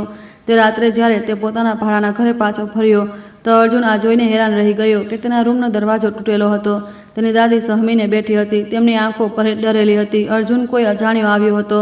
તેમણે બધું ખંખોળી નાખ્યું, પણ કંઈ લીધું નહીં. બસ એક કાગળનો ટુકડો છોડી ગયો. અર્જુને ધ્રુજતા ફર્શ પર પડેલા કાગળના ટુકડાને ઉઠાવ્યો. તેના પર વાંકા ચૂકા અક્ષરોમાં લખ્યું હતું. તેને ચેતવણી આપવામાં આવી હતી, હવે અમને મજબૂર ન કર. તેનું આખું શરીર ઠંડુ પડી ગયું. તેણે પોતાની દાદીને જોરથી ગળે લગાવી. તેનો અવાજ ભરાઈ આવ્યો, દાદી, ડરો નહીં. હું કોઈને પણ તમને નુકસાન નહીં પહોંચાડવા દઉં. પણ તેના મનમાં તે સારી રીતે જાણતો હતો કે ઘેરો હવે તેના પરિવારના દરવાજા સુધી પહોંચી ગયો હતો. મોડી રાતે અર્જુન પોતાના લેપટોપ પાસે બેઠો, પણ ખાતું બંધ હોવાને કારણે સ્ક્રીન ખાલી હતી.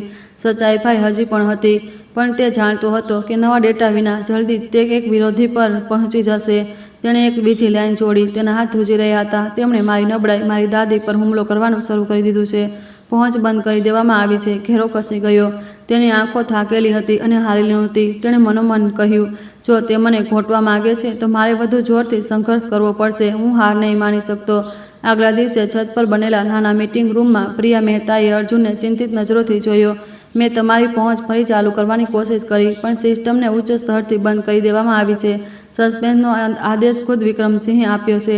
તેને ફરીથી ખોલવા માટે આપણે વધુ નક્કર પુરાવા જોઈએ. અર્જુને હોઠ કાપ્યા. જે નંબરો તેની પહોંચમાં હતા તે અચાનક ગાયબ થઈ ગયા હતા, જેમ કે તેની બધી મહેનત બેકાર થઈ ગઈ હોય. તેણે એક ઊંડો શ્વાસ લીધો અને ધીમેથી જવાબ આપ્યો, જો હું સિસ્ટમનો ઉપયોગ નથી કરી શકતો તો હું કોઈ બીજો રસ્તો શોધીશ. સેકન્ડરી સર્વર પર ડેટાની એક બેકઅપ કોપી છે.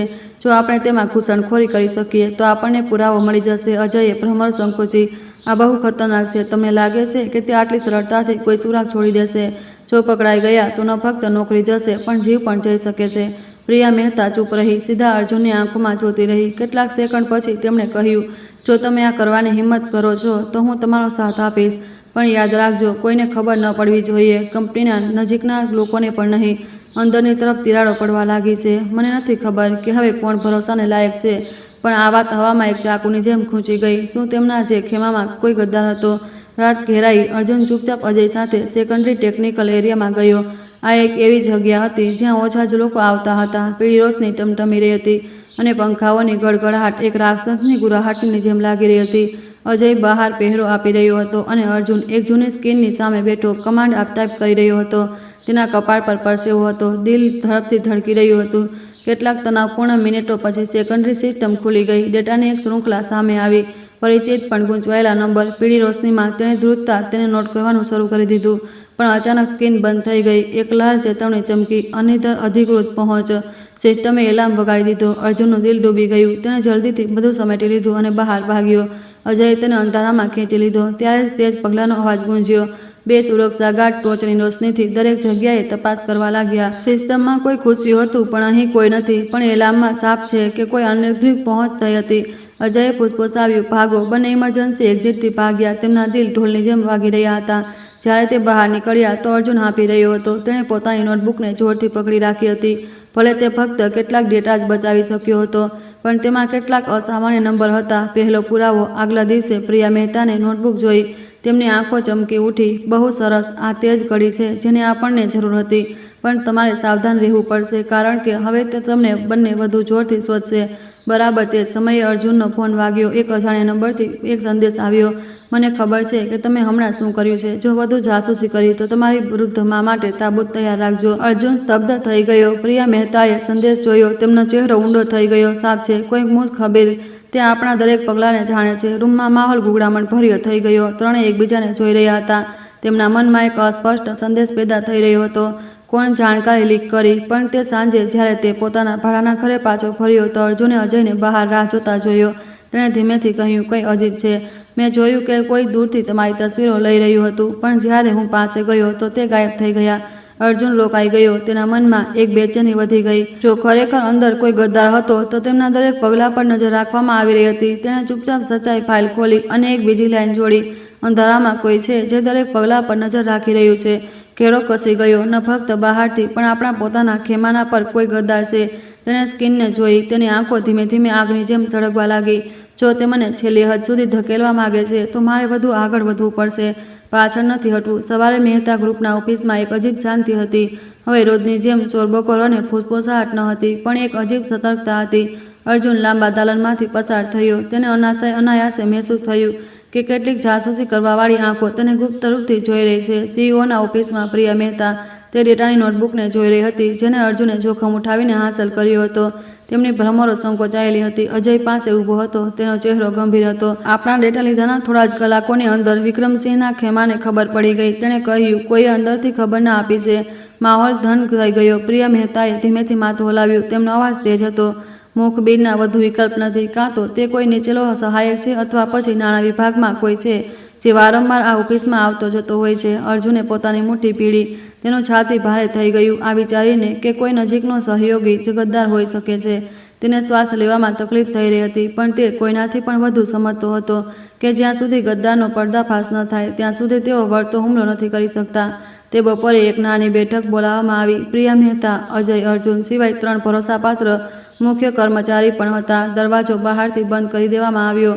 પ્રિયા મહેતાએ સ્ટીલ જેવી મજબૂત અવાજમાં શરૂઆત કરી, આપણામાંથી કોઈકે રાજ ખોલ્યો છે. તે કોણ છે તે જલ્દી જ સામે આવી જશે, પણ આજે હું એક સ્પષ્ટીકરણ સાંભળવા માંગુ છું. રૂમ શાંત થઈ ગયો. 3 કર્મચારીઓમાંથી એક લલિતાજી, જે એક જૂની એકાઉન્ટન્ટ હતી, ગભરાઈ ગઈ.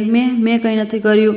હું કસમ ખાઉં છું. બીજા દીપક, જે એક મધ્ય સ્તરના પ્રબંધક હતા, તેણે પણ જલ્દીથી હાથ હલાવ્યા. મેં માત્ર મારા કામ મુજબ કામ કર્યું. મને કંઈ નથી ખબર. બધાની નજર પ્રકાશ નામના યુવા કર્મચારી પર ટકી ગઈ, જેને વિક્રમસિંહની મદદથી હાલમાં જ પ્રમોશન મળ્યું હતું. તે ગભરાઈ ગયો અને પછી મજબૂતીથી સ્મિત કર્યો. મને કેમ જોઈ રહ્યા છો? હું સીઓને ધોકો આપવાની હિંમત નથી કરી શકતો. માહોલ વધુ ધન થઈ ગયો. પ્રિયા મહેતા ચૂપ રહી, ફક્ત તેના દરેક હાવભાવને જોતી રહી. જ્યારે બેઠક રૂમ સમાપ્ત થઈ તો અર્જુન અજય સાથે બહાર નીકળ્યો. તે બોડીગાર્ડે ઊંડા અવાજમાં કહ્યું, મને તે પ્રકાશ પર શક છે. વિક્રમસિંહની ખુશામત કરતો હતો. બસ તેને હાથો પકડવા માટે સમય જ મળ્યો. અર્જુને માથું હલાવ્યું, પણ તેનું મન હજી પણ બેચેન હતું. તે જાણતો હતો કે જ્યાં સુધી ગદ્દારનો પર્દાફાશ ન થાય ત્યાં સુધી તેમનું દરેક પગલું પાતળા બરફ પર ચાલવા જેવું હશે. તે સાંજે જ્યારે અર્જુન પોતાના ભાડાના રૂમમાં પાછો ફર્યો તો તેણે અચાનક દરવાજાને થોડો ખુલ્લો જોયો. તે જલ્દીથી અંદર ભાગ્યો અને હેરાન રહી ગયો. તેણે પોતાની દાદીને રોતા જોયા. કોઈ હમણાં આવ્યું હતું. તે પૂછી રહ્યા હતા કે શું તમે નોકરી છોડવાનો ઈરાદો રાખો છો? તેમણે કહ્યું કે જો તમે છોડી દેશો તો તે તમને એકલા છોડી દેશે, પણ જો નહીં. તે આગળ ન બોલી શકી. અર્જુને તેમને જોરથી ગળે લગાવી લીધા. તેનું આખું શરીર ધ્રુજી રહ્યું હતું. તેના મનમાં એક ગુસ્સો ભડકી ઉઠ્યો. ગદ્દારે તેમને ઘર સુધીનો રસ્તો દેખાડ્યો હતો. તે રાત્રે તેણે સચ્ચાઈ ફાઇલ ખોલી અને એક નવી લાઈન જોડી. તેઓ મારી દાદી પાસે આવ્યા હતા. મુખબી નિશ્ચિત રૂપે નજીક છે. ગદ્દારનો પર્દાફાશ થવાનો છે. સ્કિનની રોશની તેના થાકેલા ચહેરા પર પડી રહી હતી, પણ તેની આંખો પહેલાં કરતાં ક્યાંય વધુ સળગી રહી હતી. 3 દિવસ પછી મહેતા ગ્રુપે એક વિદેશી ભાગીદાર સાથે એક મહત્વપૂર્ણ કરાર પર હસ્તાક્ષર કરવા માટે એક સમારોહનું આયોજન કર્યું. માહોલ ગંભીર હતો. બધા સુરક્ષા ઉપાયો કડક કરી દેવામાં આવ્યા હતા. પ્રિયા મહેતાએ અર્જુન અને અજયને અલગથી નિર્દેશ આપ્યા. આપણે સાવધાન રહેવું પડશે. જો કોઈ ચૂક થઈ તો વિક્રમસિંહનો ખેમો તરત તેનો ફાયદો ઉઠાવશે. મને વિશ્વાસ છે કે આજે ગદ્દાર પોતાની ચાલ ચાલશે.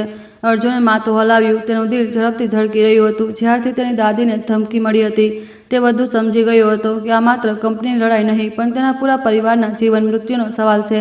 સમારોહ સુરાચુ તૃપ્તિ ચાલી રહ્યો હતો, જ્યાં સુધી કે કરારને સ્ક્રીન પર રજૂ કરવામાં ન આવ્યો. અચાનક મોટી સ્ક્રીન ટમટમવા લાગી. પછી તેના પર ઘણી સંપાદિત છબીઓ દેખાઈ. ખોટા આંકડાઓ સાથે પ્રિયા મહેતા પર નાણાકીય હેરાફેરીનો આરોપ લગાવવા માટે બનાવવામાં આવ્યો હતો. આખો હોલમાં અફરાતફરી મચી ગઈ. ઘણા મહેમાનો ફૂસફૂસાવા લાગ્યા. સંદેહની નજર પ્રિયા મહેતા પર ટકી ગઈ. મિસ્ટર ગુપ્તા ઊભા થઈ ગયા.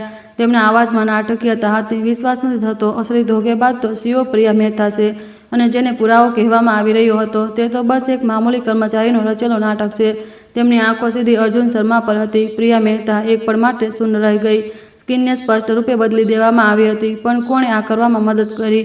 અજયે તરત સિસ્ટમની તપાસ કરી અને પછી પાસે આવીને ધીમા અવાજમાં કહ્યું, કોઈએ અંદરથી એક્સેસ કોડ આપ્યો છે. આ સંયોગ નથી હોઈ શકતો. રૂમમાં બધાની નજર અચાનક પ્રકાશ પર ટકી ગઈ. તે યુવા કર્મચારી, તેનો ચહેરો પીળો પડી ગયો. તે હકલાવા લાગ્યો. મેં આ નથી કર્યું. બે બરાબર. તે જ સમયે તેનો ફોન વાગ્યો. સ્ક્રીન પર એક સંદેશ દેખાયો, જેને તે હટાવે તે પહેલાં જ બધાએ જોઈ લીધો. બહુ સારું, યોજના સફળ રહી. ઇનામ જલ્દી જ મળશે. આ સંદેશ વિક્રમસિંહના નંબરથી મોકલવામાં આવ્યો હતો. આખો હોલ સ્તબ્ધ રહી ગયો. પ્રકાશ ઘૂંટણ પર પડી ગયો. મેં આ નથી. મેં તો બસ વાઇસ પ્રેસિડેન્ટની વાત માની. મને ડર હતો. હું મારી નોકરી નથી ખોવા માંગતો. આ સ્વીકૃતિ એક વીજળીની જેમ હતી. ગદ્દારનો સત્તાવાર રીતે પર્દાફાશ થઈ ગયો હતો. હોલમાં માહોલ અરાજક થઈ ગયો. મિસ્ટર ગુપ્તા અને વિક્રમસિંહ જલ્દીથી સફાઈ આપવા લાગ્યા. તે છોકરાની વાત ન સાંભળો. તે જૂઠું બોલી રહ્યો છે. પણ પ્રિયા મહેતાએ મોકો ન ગુમાવ્યો. તેમણે ઠંડી અવાજમાં કહ્યું, તમે ઘણા વર્ષો સુધી ધોકો આપી શકો છો, પણ આજે સચ્ચાઈ સામે આવવા લાગી છે. યાદ રાખજો, દરેક કર્મનો એક નિશાન હોય છે. તેમણે અર્જુનને માથું હલાવીને ઇશારો કર્યો. તેણે તરત પોતાની નોટબુક ખોલી. સેકન્ડરી સર્વરથી પ્રાપ્ત ડુપ્લિકેટ નંબરોની રેકોર્ડિંગ દેખાડી. આ મૂળ પુરાવો છે જેને કોઈ પણ ઝૂઠલાવી નથી શકતું. તેનો અવાજ ગૂંજી રહ્યો હતો, ભલે તેનું દિલ ઢોલની જેમ વાગી રહ્યું હતું. ભીડમાં હલચલ મચી ગઈ. કેટલાક અધિકારીઓ એકબીજાના સંદેહથી જોવા લાગ્યા, ખાસ કરીને મિસ્ટર ગુપ્તા અને વિક્રમસિંહને. જેવી સ્થિતિ બદલાઈ, પ્રકાશ અચાનક ભાગવા લાગ્યો. તે દરવાજા તરફ ભાગ્યો, પણ અજયે સ્ફૂર્તિથી તેને પકડી લીધો. મારામારી દરમિયાન પ્રકાશ દબાયેલા અવાજમાં ચીસે પાડ્યો, હું ધોકો નથી આપવા માંગતો, પણ તેમને મને મજબૂર કર્યો. તેમણે મને કહ્યું કે મારા પૂરા પરિવારને નુકસાન પહોંચાડશે. આ વાતથી અર્જુન સ્તબ્ધ થઈ ગયો. તેને અહેસાસ થયો કે તેની જેમ પ્રકાશ પણ સત્તાના ખેલમાં એક મોહરો બની ગયો હતો, પણ તેમ છતાં તેના વિશ્વાસઘાતે બધાને ખતરામાં નાખી દીધા હતા. પ્રિયા મહેતાએ આદેશ આપ્યો, આને પોલીસમાં સોંપી દો. કાયદો પોતાનું કામ કરશે. બધું શાંત દેખાઈ રહ્યું હતું, પણ અર્જુનને સાફ મહેસૂસ થઈ રહ્યું હતું કે આ તો બસ શરૂઆત હતી. વિક્રમસિંહ આટલી સરળતાથી હાર નહીં માને, અને ગદ્દાર પ્રકાશ માત્ર એક મોહરો હતો જેની પાછળ વધુ ક્રૂર હાથ હતા. તે સાંજે ઓફિસમાં પ્રિયા મહેતાએ અર્જુન અને અજયને ધીમા અવાજમાં કહ્યું, મુખબીરનો પર્દાફાશ થઈ ગયો છે, પણ વિક્રમ અને મિસ્ટર ગુપ્તા હાર નહીં માને. હવેથી આપણે એક સીધી લડાઈ માટે તૈયાર રહેવું પડશે. અર્જુને સચ્ચાઈ ફાઇલ ખોલી અને એક બીજી લાઈન જોડી. ગદ્દાર પડી ગયો. પણ પાછળનું અંધારું વધુ મોટું છે. અસલી લડાઈ હવે શરૂ થવાની છે. તેણે ધીમેથી પોતાની આંખો બંધ કરી. તેના દિલમાં ડર પણ હજી હતો, પણ તેનાથી ઉપર એક દ્રઢ સંકલ્પ હતો. જો હું ન લડ્યો તો મારી દાદી સુરક્ષિત નહીં રહે. જો હું ન લડ્યો તો આ ન્યાય હંમેશા એક સપનું જ રહેશે. પ્રકાશના પકડાવાની ઘટના પછી આંખો મહેતા ગ્રુપ એક વ્યવસ્થિત માહોલમાં ડૂબી ગયો. તટસ્થ પક્ષ ડગમગી ગયો. કેટલાક અધિકારીઓ ચૂપકેથી પ્રિયા મહેતાના પક્ષમાં આવી ગયા, પણ કેટલાક વિક્રમસિંહની પાછળ પણ ભાગી રહ્યા હતા. માહોલ એક એવા તળાવની જેમ હતો જેમાં અંદર જ અંદર લહેરો ઉઠી રહી હતી, જે બસ એક તેજ હવાના ઝોકાની રાહ જોઈ રહી હતી. પ્રિયા મહેતા પોતાના ઓફિસમાં બેઠી હતી. તેમની આંખો તણાવપૂર્ણ હતી. અર્જુન પાસે ઊભો હતો. તેનો ખભો હજી પણ પટ્ટીમાં હતો, પણ તેનો જોશ પહેલા કરતાં ક્યાંય વધુ હતો. અજય ચૂપચાપ પોતાની બંદૂક સાફ કરી રહ્યો હતો. તેની આંખો ઠંડી હતી. વિક્રમ અને મિસ્ટર ગુપ્તા આપણને ખૂણામાં ધકેલી રહ્યા છે, પ્રિયા મહેતાએ ઊંડા અવાજમાં કહ્યું. તેઓ પુરાવાઓને વધુ સમય સુધી હાજર નહીં રહેવા દે. અર્જુન, તમારે માનસિક રૂપથી તૈયાર રહેવું પડશે. તે કોઈ પણ સમયે હુમલો કરી શકે છે. અર્જુને દ્રઢતાથી માથું હલાવ્યું, પણ તેના મનમાં એક ડર હતો. તે જાણતો હતો આ વખતે આ માત્ર ધમકી કે ડરાવવું નહીં હોય, પણ જીવન અને મૃત્યુની અસલી લડાઈ હશે. તે સાંજે ગ્રુપે એક તાત્કાલિક બોર્ડ મીટિંગ બોલાવી. બધા અધિકારીઓ અને શરધારકો હાજર હતા. માહોલ એક તણાવપૂર્ણ દોરીની જેમ હતો. વિક્રમસિંહ એક ચમકદાર કાળા સૂટમાં આવ્યો. તેની સ્મિત ઘમંડી હતી. બાજુમાં મિસ્ટર ગુપ્તા હતા. તેમનો ચહેરો વૃદ્ધ હતો, પણ આંખો ઝેરીલી હતી. વિક્રમે પહેલા બોલવાનું શરૂ કર્યું. તેનો અવાજ ગૂંજી રહ્યો હતો. દેવીઓ અને સજ્જનો, છેલ્લા કેટલાક દિવસોમાં ઘણી ખોટી અફવાઓ ફેલાઈ છે, પણ આજે હું સચ્ચાઈ સામે લાવીશ. પ્રિયા મહેતાએ ચૂપચાપ નાણાકીય હેરાફેરી કરી છે. એક મામૂલી કર્મચારી સાથે મળીને તેણે એક હીરોને બચાવવાનો નાટક રચ્યો છે. આ રહ્યો પુરાવો. તેણે એક ફાઇલ ઉઠાવી જેમાં ચાલાકીથી બદલેલા ખોટા નંબર હતા. આખો રૂમ હલચલમાં આવી ગયો. પ્રિયા મહેતા શાંત ભાવથી ઊભી રહી. તેમની આંખો ચમકી રહી હતી. જો સચ્ચાઈની વાત છે તો પુરાવાઓને આમને સામને આવવા દો. અર્જુન, બધાના મૂળ ડેટા દેખાડો. આ પછી અર્જુન ધ્રુજતા રૂમના વચ્ચે આવ્યો. તેણે પોતાની યુએસબીને મોટી સ્ક્રીન સાથે જોડી. તેના પર મૂળ ડેટાનું દરેક પાનું દેખાયું. વિક્રમની જૂઠી રિપોર્ટ સાથે સ્પષ્ટ રૂપે તુલના કરતા નંબર જૂઠું નથી બોલતા. આખો હોલમાં હોબાળો મચી ગયો. કેટલાક શેરધારકો ઊભા થઈને વિક્રમસિંહની આલોચના કરવા લાગ્યા. મિસ્ટર ગુપ્તા પરસેવે લથબથ થઈ ગયા અને વિક્રમની સ્મિત વાંકી થઈ ગઈ. તેની આંખો લાલ થઈ ગઈ. કમીના, તે ગુસ્સે થઈને બોલ્યો. તે મારા વિરુદ્ધ જવાની હિંમત કરી. કેવી સ્થિતિ બદલાઈ. અચાનક લાઇટો બંધ થઈ ગઈ. આખો હોલ ઘન અંધારામાં ડૂબી ગયો. ચીસો પડી ગઈ. તે અરાજક પળમાં અર્જુને સાફ મહેસૂસ કર્યું કે કોઈ તેની તરફ દોડી રહ્યું છે. એક અંતર્જ્ઞાન તેને વળવા અને બચાવ કરવા માટે પ્રેરિત કર્યો. એક ચમકદાર ચાકુની ચમક દેખાઈ અને સીધું તેના ખભામાં ઘૂસી ગયું. ખૂનની એક ગરમ ધાર નીકળી. તેનું આખું શરીર ધ્રુજી ઉઠ્યું, પણ તેની આંખો હજી પણ હોશમાં રહેવાની કોશિશ કરી રહી હતી. પ્રિયા મહેતાએ ચીસ પાડી. અર્જુન! અજયે ટોર્ચ સળગાવી હુમલાખોરને નીચે પાડ્યો, જે વિક્રમસિંહના ખેમાના એક ભાડાનો ગાઢ હતો. ભીષણ લડાઈનો અવાજ ગુંજી ઉઠ્યો. ખુરશીઓ અને મેજો પડી ગઈ. હોલ એક યુદ્ધના મેદાનની જેમ લાગી રહ્યો હતો. અર્જુન લથડાઈ રહ્યો હતો, પણ તેણે પોતાની યુએસબીને જોરથી પકડી રાખી હતી. તે સમજી ગયો હતો કે જો તેણે તેને ગુમાવી દીધી તો બધી મહેનત બેકાર થઈ જશે. ધૂંધળી રોશનીમાં વિક્રમસિંહ ચીસ પાડ્યો. મારી નાખો તેને. પુરાવો પાછો લાવો. પણ બરાબર તે જ સમયે ઘણા શેરધારકોએ સચ્ચાઈ પોતાની આંખોથી જોઈ લીધી હતી. કેટલાક વિક્રમને પકડવા માટે દોડ્યા. ચીસ પાડતા, રોકાઈ જાવ. આપણે તેને વધુ વિનાશ નથી કરવા દઈ શકતા. પ્રિયા મહેતા અર્જુન પાસે દોડી. તેમનો ચહેરો આંસુઓથી ભરેલો હતો. તેના ખભામાંથી વહેતું ખૂન તેને પૂરી વેસ્ટ કોટને લાલ કરી રહ્યું હતું. અર્જુન હાર ન માનતા. તમારે જીવવું પડશે, તે સિસકાતા બોલી. અર્જુને સ્મિત કરવાની કોશિશ કરી. તેનો અવાજ નબળો પણ દ્રઢ હતો. જ્યાં સુધી સચ્ચાઈ સામે આવી જાય, મને કોઈ પસ્તાવો નથી. હોલમાં કોલાહલ ગુંજી રહ્યો હતો. લાઇટો ધીમે ધીમે ચાલુ થઈ. સફેદ રોશની હેરાન થયેલા ચહેરાઓ પર પડી. અર્જુન હજી પણ ફર્શ પર પડ્યો હતો. ખૂનથી તેની શર્ટ લાલ થઈ ગઈ હતી, પણ તેણે પોતાની યુએસબીને જોરથી પકડી રાખી હતી, જેમ કે તેની પોતાની છેલ્લી શ્વાસ સુધી તેને પકડી રાખવા માંગતો હોય. પ્રિયા મહેતા તેના પાસે ઘૂંટણ પર બેસી ગઈ. તેમના આંસુ વહી રહ્યા હતા. તેમણે હલાવ્યો. તેમનો અવાજ ભરાઈ આવ્યો. અર્જુન, તમે મને છોડી નથી શકતા. તમે આટલે દૂર આવી ગયા છો. તમે હાર નથી માની શકતા. અર્જુને પોતાની આંખો ખોલી. તેના શ્વાસ ભારે હતા, પણ તેની આંખો એક ક્યારેય ન બુઝાવનારી આગની જેમ ચમકી રહી હતી. પ્રિયા મેડમ, યુએસબી તેમને આપી દો, જેથી તે પૂરી સચ્ચાઈ જોઈ શકે. તેને લથડાતા યુએસબી ઉઠાવી. પ્રિયા મહેતાએ તેને પકડીને ઊભી થઈ. તેણે જોરથી ચીસ પાડી. તેમનો અવાજ પૂરા હોલમાં ગુંજી ઉઠ્યો. આ રહ્યો અસલી પુરાવો. તેને જુઓ અને નિર્ણય કરો કે અસલી ગુદ્દાર કોણ છે. મોટી સ્ક્રીન પર પૂરો મૂળ ડેટા દેખાયો. ડુપ્લિકેટ લેવડ દેવડ, ગાયબ થયેલી રકમ, મિસ્ટર ગુપ્તાની સહીવાળા દસ્તાવેજો અને વિક્રમસિંહના ખાતા સાથે જોડાયેલા ઘણા ગુપ્ત લેવડ દેવડ. આખા હોલમાં વિસ્ફોટ થઈ ગયો. ઘણા શેરધારકો મિસ્ટર ગુપ્તાને ગાળો આપવા લાગ્યા. કેટલાકે તરત પોલીસને ફોન કર્યો. વિક્રમસિંહનો ચહેરો પહેલા સફેદ અને પછી ખૂનની જેમ લાલ થઈ ગયો. નહીં, આ બધું જૂઠું છે. તમને લોકોને ધોખો આપવામાં આવી રહ્યો છે. તે ચીસ પાડતા સ્કીન તરફ ભાગ્યો. યુએસબીને છીનવાની કોશિશ કરી રહ્યો હતો, પણ અજયે સ્ફૂર્તિથી તેને ફર્શ પર ફાડી દીધો. મિસ્ટર ગુપ્તા લથડાઈ રહ્યા હતા. તેમના મોઢામાંથી બસ એટલું નીકળ્યું, નહીં, મેં તો બસ. તેમની બેમતલબની સફાઈ ગુસ્સાની લહેરમાં ડૂબી ગઈ. બહાર પોલીસના સાયરનનો અવાજ ગુંજ્યો. અધિકારીઓ અંદર ઘૂસ્યા. વિક્રમસિંહ અને મિસ્ટર ગુપ્તા બંનેને હાથકડી લગાવી દીધી. તે પળમાં અર્જુન પડી ગયો. ખૂન હજી પણ ઘાવમાંથી જઈ રહ્યું હતું. પ્રિયા મહેતાએ તેને પોતાની બાહોમાં ભરી લીધો. અર્જુન, આંખો બંધ ન કરજો. તમારી દાદી છે, હું છું. અર્જુન ધીમા અવાજમાં કહ્યું, જે હવે જેવા નબળો હતો. પ્રિયા, મેડમ, રડતા નહીં. આપણે જીતી ગયા. ન્યાયને દફનાવી નથી શકાતો.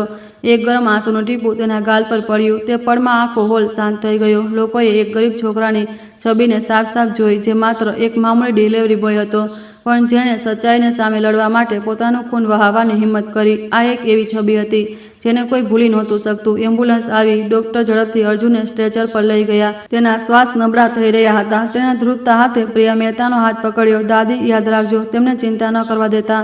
પછી તેની આંખો બંધ થઈ ગઈ. પ્રિયા મહેતા રડી પડી. તે ખૂનથી સનાયેલા હાથને જોરથી પકડી.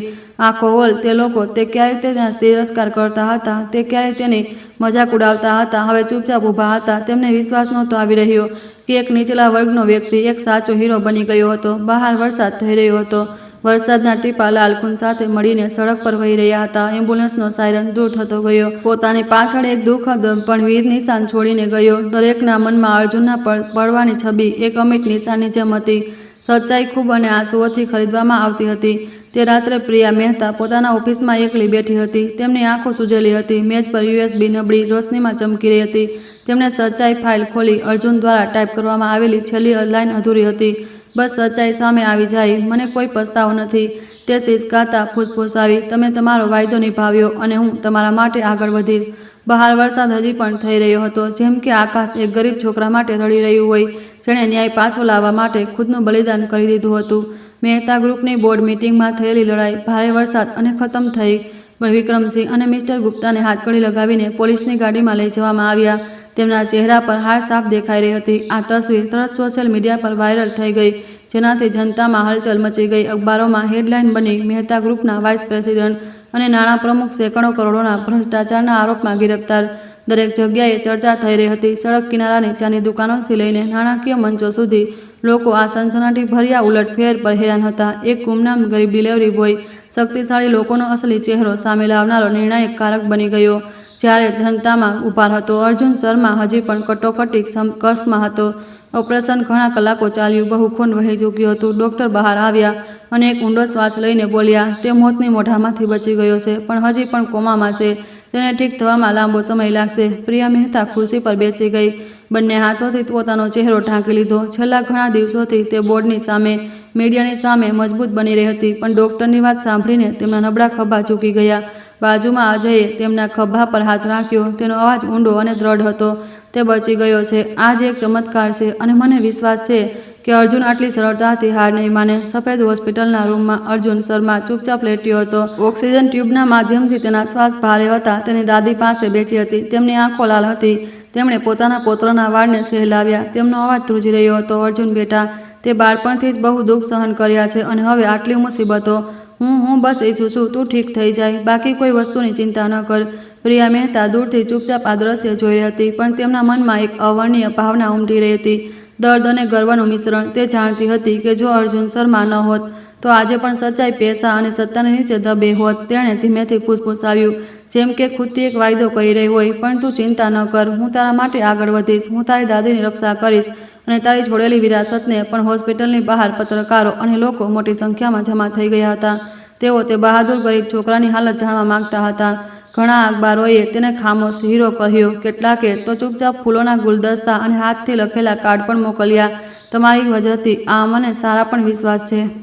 પ્રિયા મહેતાએ આ જોયું. તેમનું દિલ ભાવનાઓથી ભરાઈ ગયું. તેમણે મહેસૂસ કર્યું અર્જુનના બલિદાને ન ફક્ત કંપનીને બચાવી હતી, પણ હજારો લોકોના મનમાં ન્યાય પ્રત્યે વિશ્વાસને પણ જગાવ્યો હતો. આ દરમિયાન મહેતા ગ્રુપની અંદર હલચલ મચી ગઈ. કેટલાક શેરધારકો પ્રિયા મહેતાના સમર્થનમાં આવી ગયા.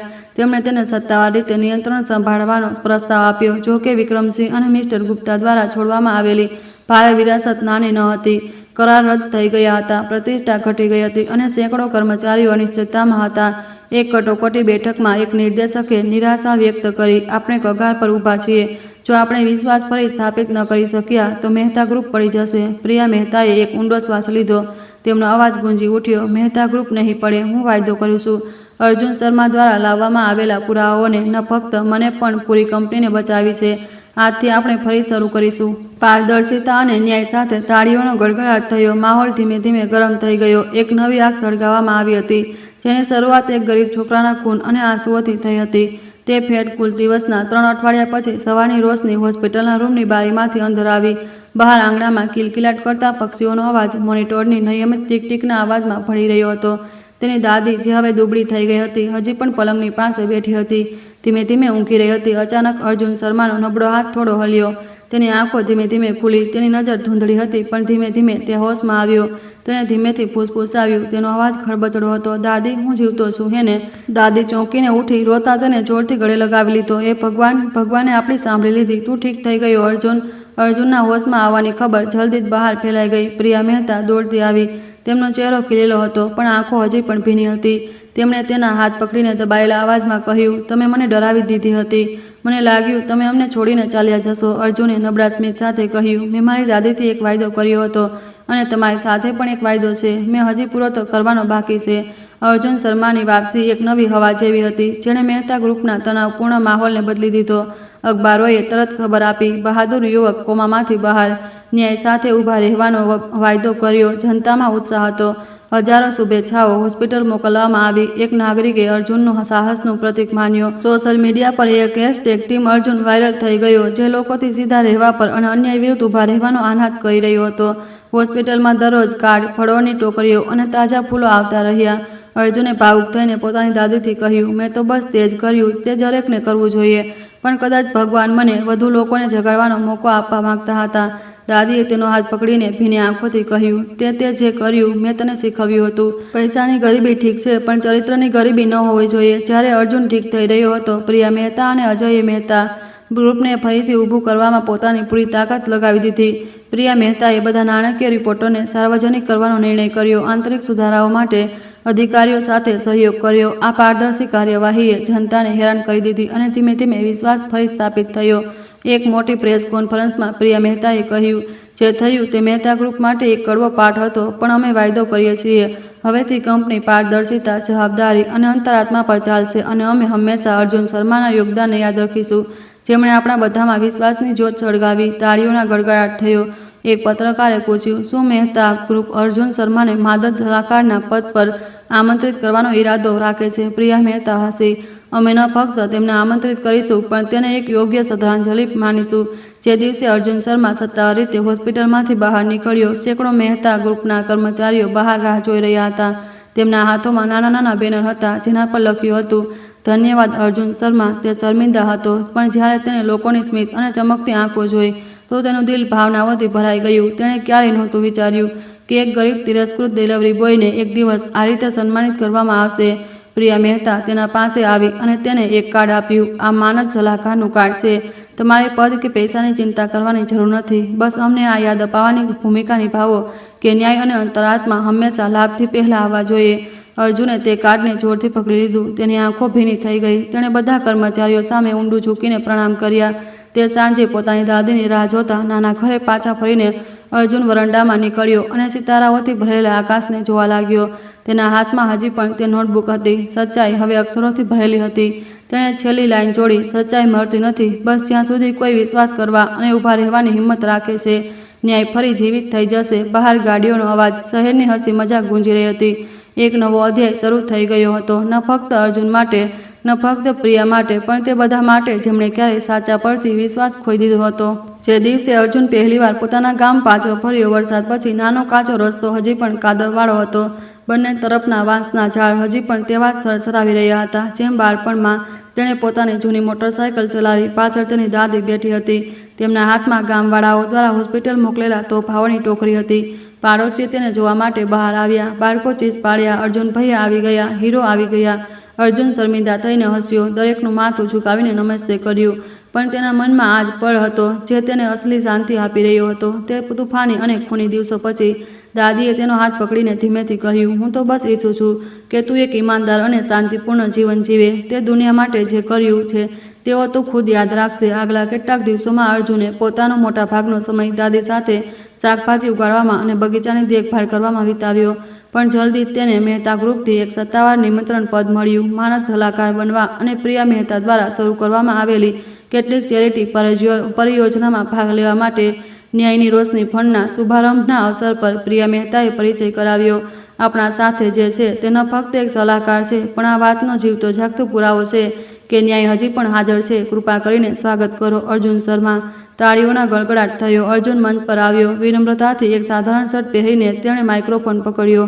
તેનો અવાજ શાંત હતો. હું કોઈ હીરો નથી. હું તો બસ એક સાધારણ ઇન્સાન છું જે અન્યાયની સામે આંખો બંધ ન કરી શક્યો. જો હું આ કરી શકું છું તો મને વિશ્વાસ છે કે બીજા પણ ઘણા લોકો કરી શકે. આખો હોલ કેટલાય સેકન્ડ માટે શાંત થઈ ગયો. પછી તાળીઓના ગડગડાટથી ગુંજી ઉઠ્યો. આ સરળ શબ્દો સોશિયલ મીડિયા પર ફેલાઈ ગયા. એક પ્રેરણાદાયી નારો બની ગયા. જો હું કરી શકું છું તો તમે પણ કરી શકો છો. આ નારાએ ઘણા યુવાનોમાં ઊભા થવાની ભાવના જગાડી. ઘણી યુનિવર્સિટીઓએ અર્જુનને પોતાની કહાની શેર કરવા માટે આમંત્રિત કર્યો. તેને દ્રઢતા અને ઈમાનદારીના પાઠ તરીકે જોયો. તે હંમેશા હસીને જવાબ આપતો, હું બસ ઈચ્છું છું કે તમે યાદ રાખો, પૈસા ખોવાઈ શકે છે પણ ચરિત્ર કોઈ નથી છીનવી શકતું. એક સાંજે જ્યારે સૂરજ પહાડોની પાછળ ડૂબી રહ્યો હતો, અર્જુન પોતાના ઘરના વરંડામાં બેઠો હતો. સચ્ચાઈ નોટબુક તેની ગોદમાં રાખી હતી. ખેતરમાંથી આવતી નવી ધાનની મહેક હવામાં હતી. દાદી શાકભાજી વીણી રહી હતી. તેમણે પોતાના પુત્રને જોઈને પ્રેમથી સ્મિત કર્યું. અર્જુને છેલ્લું પાનું પલટાવ્યું.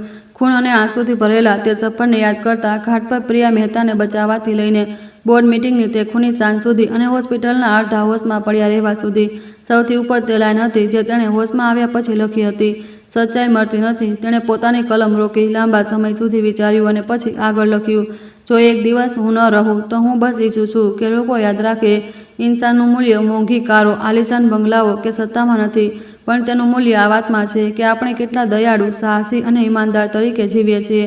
તેણે ધીમેથી પોતાની આંખો બંધ કરી અને એક ઊંડો શ્વાસ લીધો. તેના દિલમાં હવે કોઈ ડર ન હતો, બસ એક શાંતિ હતી. કેટલાક મહિનાઓ પછી જ્યારે મહેતા ગ્રુપ ધીમે ધીમે ઠીક થઈ રહ્યું હતું, તે જ હોલમાં એક નાનો સ્મૃતિ સમારોહ આયોજિત કરવામાં આવ્યો જ્યાં અર્જુનનું ખૂન વહ્યું હતું. આ કોઈ શોક સભા નહોતી, પણ પ્રિયા મહેતા દ્વારા પ્રસ્તાવિત ન્યાય દિવસ હતો. તે સાધારણ લોકોને સન્માનિત કરવા માટે જેમણે ઊભા રહેવાની હિંમત કરી હતી. પ્રિયા મહેતાએ ભાષણ આપ્યું, આજે આપણે ન ફક્ત જે ખોવાઈ ગયું છે તેને યાદ કરી રહ્યા છીએ, પણ જે જગાવવામાં આવ્યું છે તેને પણ સન્માનિત કરી રહ્યા છીએ. વિશ્વાસ, દયા અને સાહસ, આ તે મૂલ્યો છે જે અર્જુન શર્માએ આપણને આપ્યા છે. હોલ તાળીઓના લાંબા ગડગડાટથી ગુંજી ઉઠ્યો. એક ખૂણામાં દાદી ચૂપચાપ પોતાના આંસુ લૂછી રહી હતી, પણ તેમની આંખો ગર્વથી ચમકી રહી હતી. તે દિવસથી દર વર્ષે 12 સપ્ટેમ્બર, જે દિવસે અર્જુન હોલમાં પડ્યો હતો, તેને ગ્રુપ અને ઘણા સમુદાયો દ્વારા ન્યાય દિવસ તરીકે પસંદ કરવામાં આવ્યો. લોકો મીણબત્તીઓ સળગાવતા, વિદ્યાર્થીઓ તે ગરીબ ડિલિવરી બોયની કહાની સંભળાવતા, એકબીજાને ઈમાનદારી અને સાહસની યાદ અપાવતા. કોઈને પણ વિક્રમસિંહ અને મિસ્ટર ગુપ્તાના આલિશાન બંગલા કે શાનદાર પદ યાદ નહોતા રહ્યા, પણ દરેકને અર્જુન શર્માની સાહસી આંખો, ખૂનથી સનાયેલી યુએસબી અને તેના છેલ્લા શબ્દો યાદ હતા, બસ સચ્ચાઈ સામે આવી જાય, મને કોઈ પસ્તાવો નથી. સચ્ચાઈને બંધ કરતા પહેલાંની છેલ્લી રાત, અર્જુન ગામના છેડા પર બનેલા જૂના પુલ પર ઊભો હતો. તેણે જે કંઈ પણ સહન કર્યું હતું તેના વિશે વિચાર્યું. ડર, તિરસ્કાર, લોકોની સંદેહભરી નજર અને પોતાની દાદીને અસીમ પ્રેમ. પ્રિયા મહેતાનો અતૂટ વિશ્વાસ. તે ધીમેથી હસ્યો, જેમ કે હવાને કહી રહ્યો હોય, જો કોઈ મને પૂછે કે મેં સૌથી કિંમતી પાઠ શું શીખ્યો, તો તે છે ઈમાનદારીથી જીવવું. ભલે પૂરી દુનિયા તારા વિરુદ્ધ હોય, આ ક્યારેય વ્યર્થ નથી જતું. કહાની ખતમ થઈ ગઈ, પણ તેની ગુંજ હંમેશા રહેશે. દર્શકો માટે આ માત્ર અર્જુન શર્મા નામના એક ગરીબ છોકરાનો સફર નહોતો, પણ આ તેમના પોતાના જીવનનો એક અરીસો હતો. તે પળ જ્યારે તેમને તિરસ્કૃત કરવામાં આવ્યો, તે પળ જ્યારે તે અન્યાયની સામે ઝૂક્યો, અને તે ઈચ્છા જે હંમેશા તેમના મનમાં રહી, પોતાની અંતરાત્મા મુજબ જીવવાની. દર્શકો માટે અંતિમ સંદેશ, વિશ્વાસ રાખો કે દરેક ઇન્સાન, ભલે તેની પૃષ્ઠભૂમિ કંઈ પણ હોય, પોતાનું ભાગ્ય બદલી શકે છે. બસ તેને પોતાનું ચરિત્ર જાળવી રાખવું પડશે અને આગળ વધવાની હિંમત કરવી પડશે. અમે તે બધાનો પોતાનો હાર્દિક ધન્યવાદ મોકલીએ છીએ જે આ યાત્રામાં સાથે રહ્યા, જેમને સાંભળ્યું, જે ભાવુક થયા, જેમણે આંસુ વહાવ્યા અને જે સચ્ચાઈ સામે આવવા પર હસ્યા. આ તમારો સમર્થન અને વિશ્વાસ છે કે આ પ્રકારની કહાનીઓને બનાવવા અને માનવીય સંદેશ ફેલાવવા માટે અમને પ્રેરણા આપે છે. દોસ્તો, તમે બધા અમને ક્યાંથી સાંભળી રહ્યા છો? કોમેન્ટમાં પોતાના શહેર કે દેશનું નામ જરૂર લખજો. તમને આજની કહાની કેવી લાગી? તમારો અભિપ્રાય અમને કોમેન્ટમાં જણાવવાનું ભૂલશો નહીં. અમે દિલથી આ કામના કરીએ છીએ કે તમે અને તમારો પરિવાર જ્યાં પણ રહો હંમેશા ખુશ રહો અને સુરક્ષિત રહો. ધન્યવાદ.